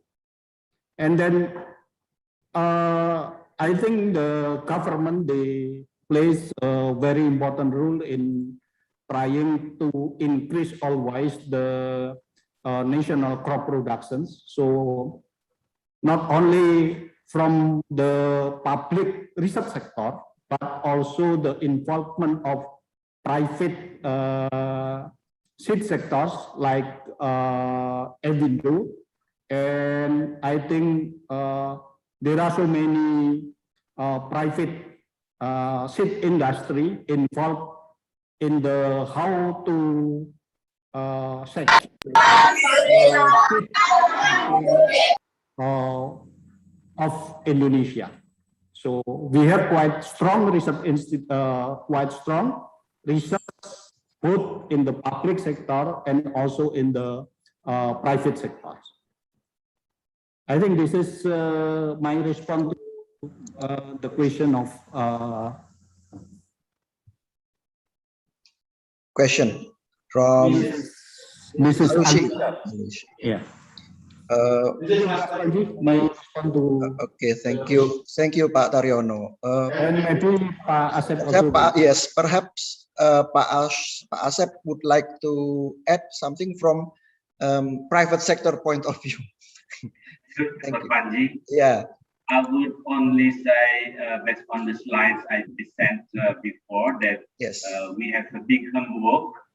The need of our the fulfill of our seed need is only 50%.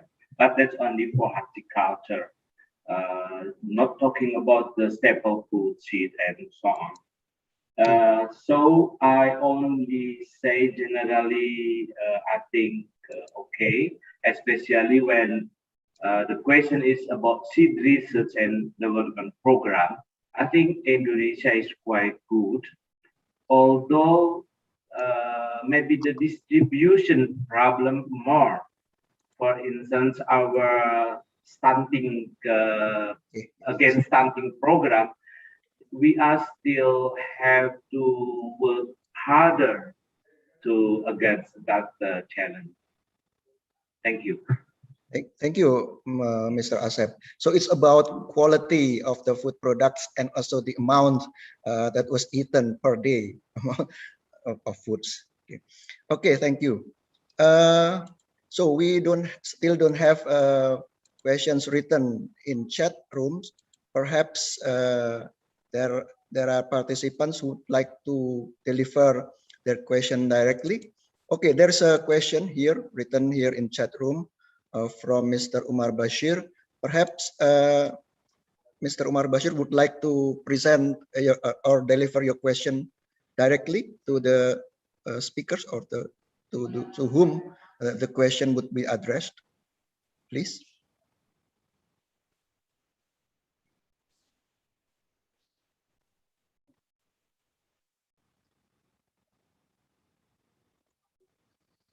Please, Mr. Umar Bashir, or do you prefer that I read your question? Okay, then I will read your question. What is about research for quality improvement in Indonesia? Dr. Dariano perhaps would like to comment on this, although the question is perhaps need to be interpreted more. Thanks a lot. Oh, in rice production. Okay, so this is for Dr. Dariano, I think. Yeah, yes. thanks a lot, Pak Basil. So if we learn about the history of how the Indonesian improve the rice varieties, yeah, from 60, I think around 65 to 2021. Yeah. At the beginning, we consider only the total rice productions. And then I think start from I think around 90s, and then we move from the quantities and also consider the qualities, because I think there are different different definitions of the qualities in terms of rice for Indonesian inhabitants. Yeah. So there are different characteristics of rice, for instance, when the rice varieties introduced from the International Rice Institute, normally they are quite they are quite raw. Yeah, they are quite raw. Yeah, but when the rice varieties released by the Indonesian Research Institutions, normally it is the a kind of gluten types. Mean they will when we cook, they will produce what we call it a smooth rice qualities. This is an example of how we improve the quality of rice.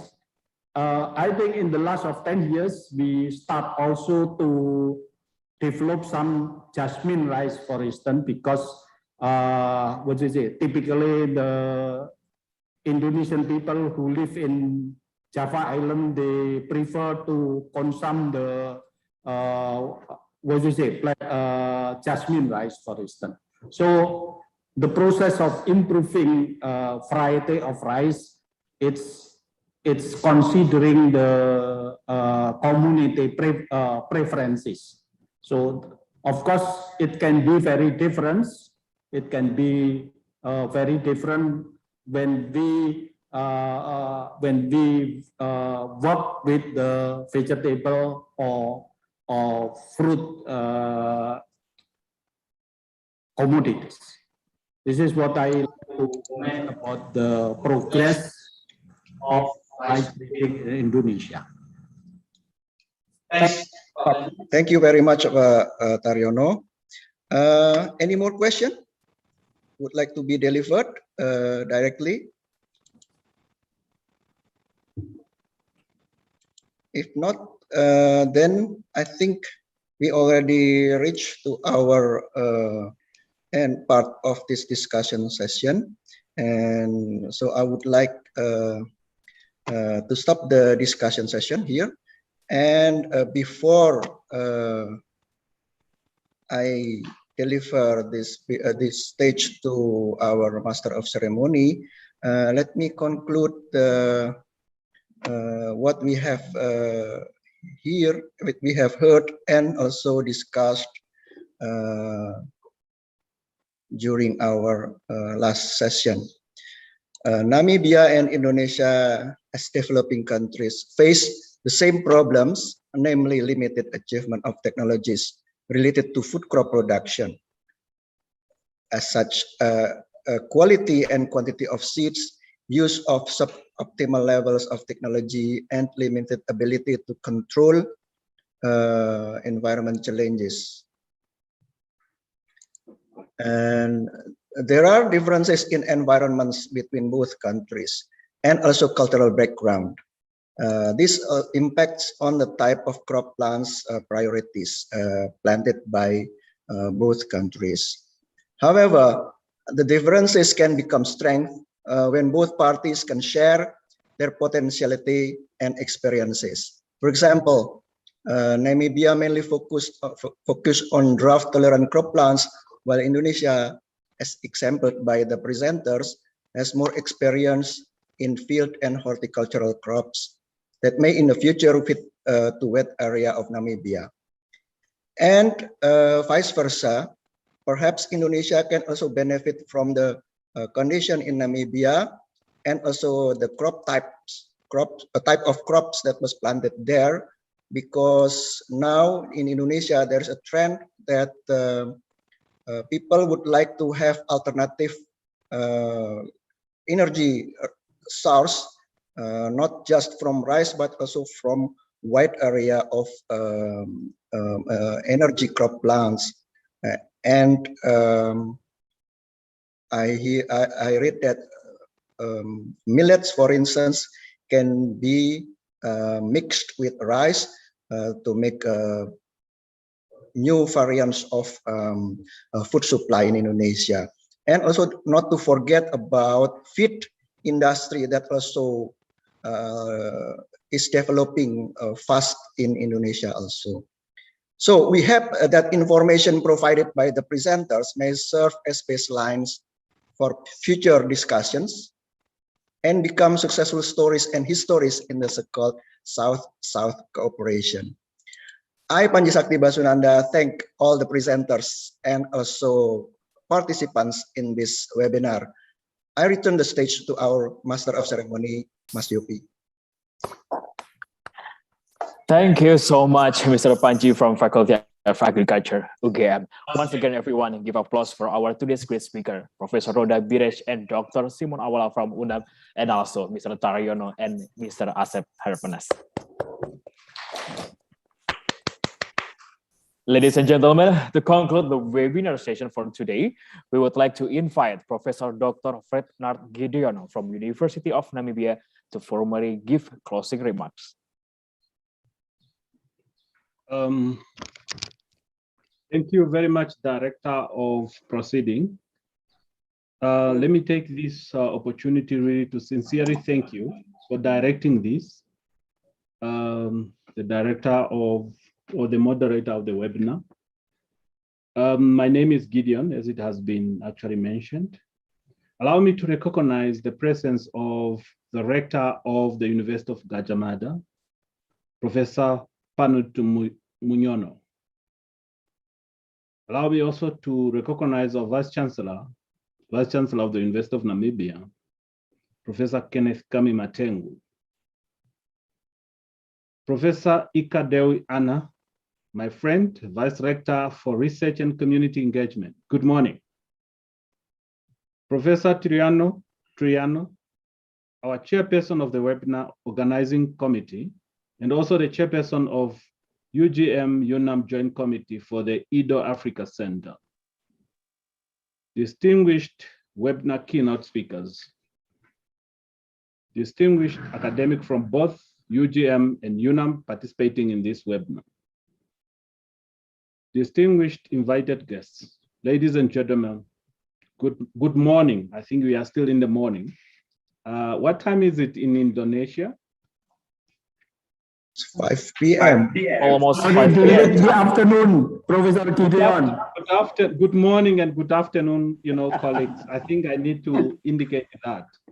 So I would like to believe that you all agree with me that this webinar has been a very informative and forms a strong foundation for UNAM, working very closely with our stakeholders in Namibia, such as the Ministry of Agriculture, Water and Land Reform, and the Agronomic Board of Namibia, and to strengthen the current initiatives of meeting the country improved seed productions and distribution.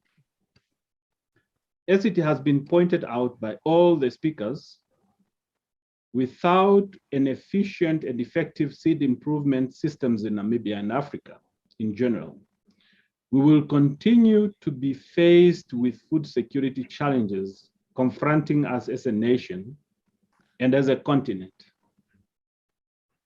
As our Vice Chancellor, Professor Kenneth Matanku, has already mentioned during the opening session, and I reiterate that, UNAM is very excited to have its envisaged Seed Improvement and Production Center at Ogongo campus become realized as soon as possible with the support of our collaborating partner institutions, the University of Gadjah Mada. Of course, as I have already stated above, UNAM will only be able to achieve this if it works closely with the Ministry of Agriculture, Water and Land Reform, and other national and international development partners.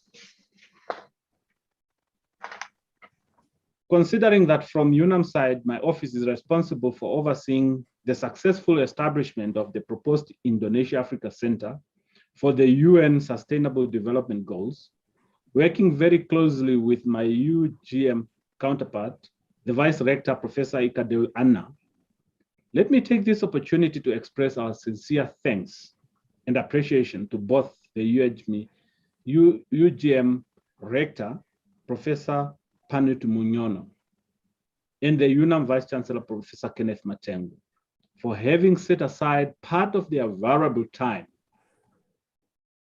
to participate in this inaugural webinar. Their presence is not only encouraging, but also shows their commitment to make sure that the Indo-Africa Center become a reality. Professor Ika and myself would like to assure both the Rector and the Vice Chancellor that we will work very hard with the assistance of the two respective institutional local subcommittees to ensure that this great vision is achieved, of course, with the support of our respective governments and development partners. I also wish to thank the webinar organizing committee chaired by Professor Dariano, who is also the chairperson of the joint UNAM-UGM committee for the establishment of the Indonesia-Africa Center for Sustainable Development Goals. I wish also to take this opportunity to thank the four speakers from Namibia and also Indonesia for their excellent and inspiring presentations. The moderator of the webinar, Dr. Basnada,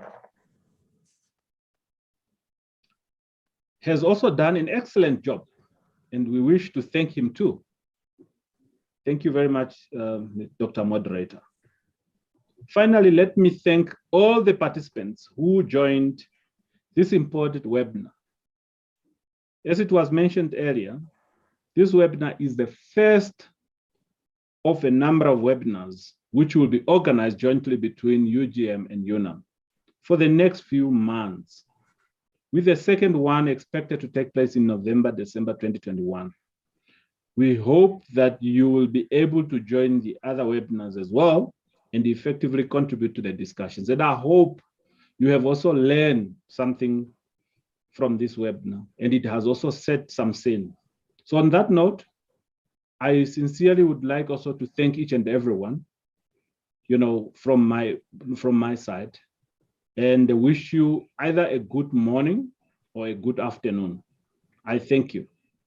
Thank you very much. Thank you so much, Professor Fredner from UNAM. As Professor Fredner said, we do hope by joining this webinar, we can enhance our understanding about food security between countries, Indonesia and Namibia. In the future, this agenda can increase the chances of doing some research and also collaborations. Ladies and gentlemen, before we close today's webinar, I would like to give you some information. First, for all participants can download participant certificates on Google Drive. The Google Drive link will be informed via WhatsApp or email. The second one is, we would like to inform you that the next series of this webinar will be held in November 2021 with the topic Small Medium Enterprise. In December 2021, you can also join the other series about Indonesia-Africa trade. Ladies and gentlemen, we have come to the end of webinar Indonesia-Africa Center of Universitas Gadjah Mada, good seed quality of high-yielding varieties for food security. My name is Yopi Darmawan. Thank you so much for joining us, and we wish you a very good afternoon and evening. Wassalamualaikum warahmatullahi wabarakatuh. Waalaikumsalam. Waalaikumsalam. Thank you, everyone. Terima kasih, Pak Tor. Atur nuhun. Thank you. Makasih Pak Asep juga. Ya. Mohon maaf kalau berkenan. Terima kasih. Amin, Pak. Thank you. Thank you. Thank you so much for joining with us. Okay. Thanks ever so much.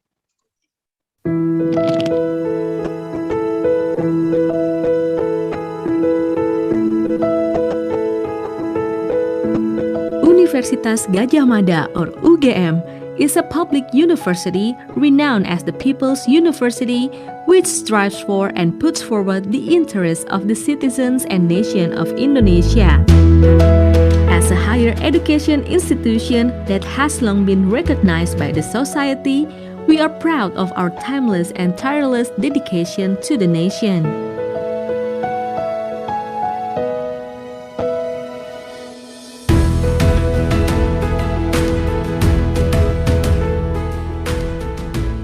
By cultivating, implementing, and leveraging education, research, and community services, which constitute the salient objectives of Indonesian higher education, or Tridharma, we remain committed to incessantly promoting the values of Pancasila. We exert the utmost effort to protect Indonesia's sovereignty in accordance with Pancasila ideology and the 1945 Constitution. As a world-class university, UGM is devoted to the interests of the nation and humanity. We conduct research, provide education, and deliver community services by enhancing knowledge that benefits the community, the nation, and the world.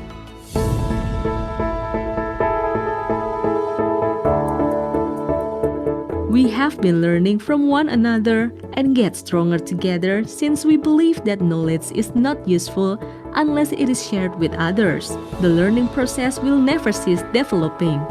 At UGM, we learn by continuously exploring sciences, learning from history, observing the present, and researching for the future. We always work hard and never give up. The learning and research processes at UGM continue to run together and explore state-of-the-art innovations.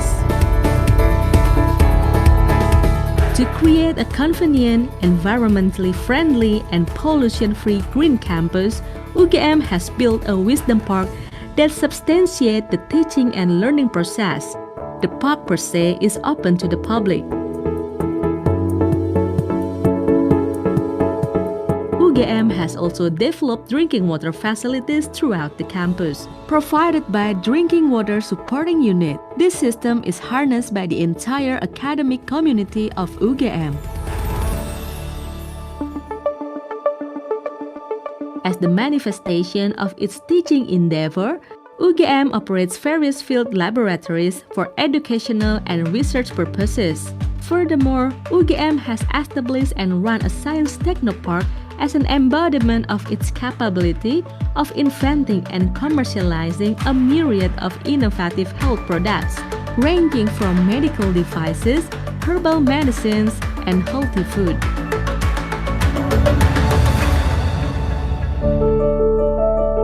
There are now more than 118,000 cases in 114 countries, and 4,291 people have lost their lives.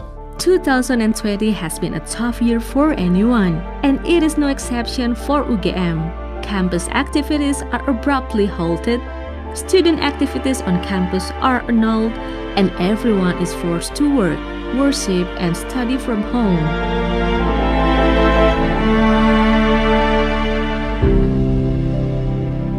Lecturers have no choice but to learn how to teach effectively using the Information and Communication Technology or ICT. Learning and research on technology are strongly supported at UGM, and in fact, we have conducted various cutting-edge technological research. Community Service or KKN is one of the most important courses to complete the study program, which will be undergone by University of Gadjah Mada or UGM in 2020 while adapting online courses system. Supported by the Ministry of Education, UGM will continue its service within the society across Indonesia during the pandemic issue.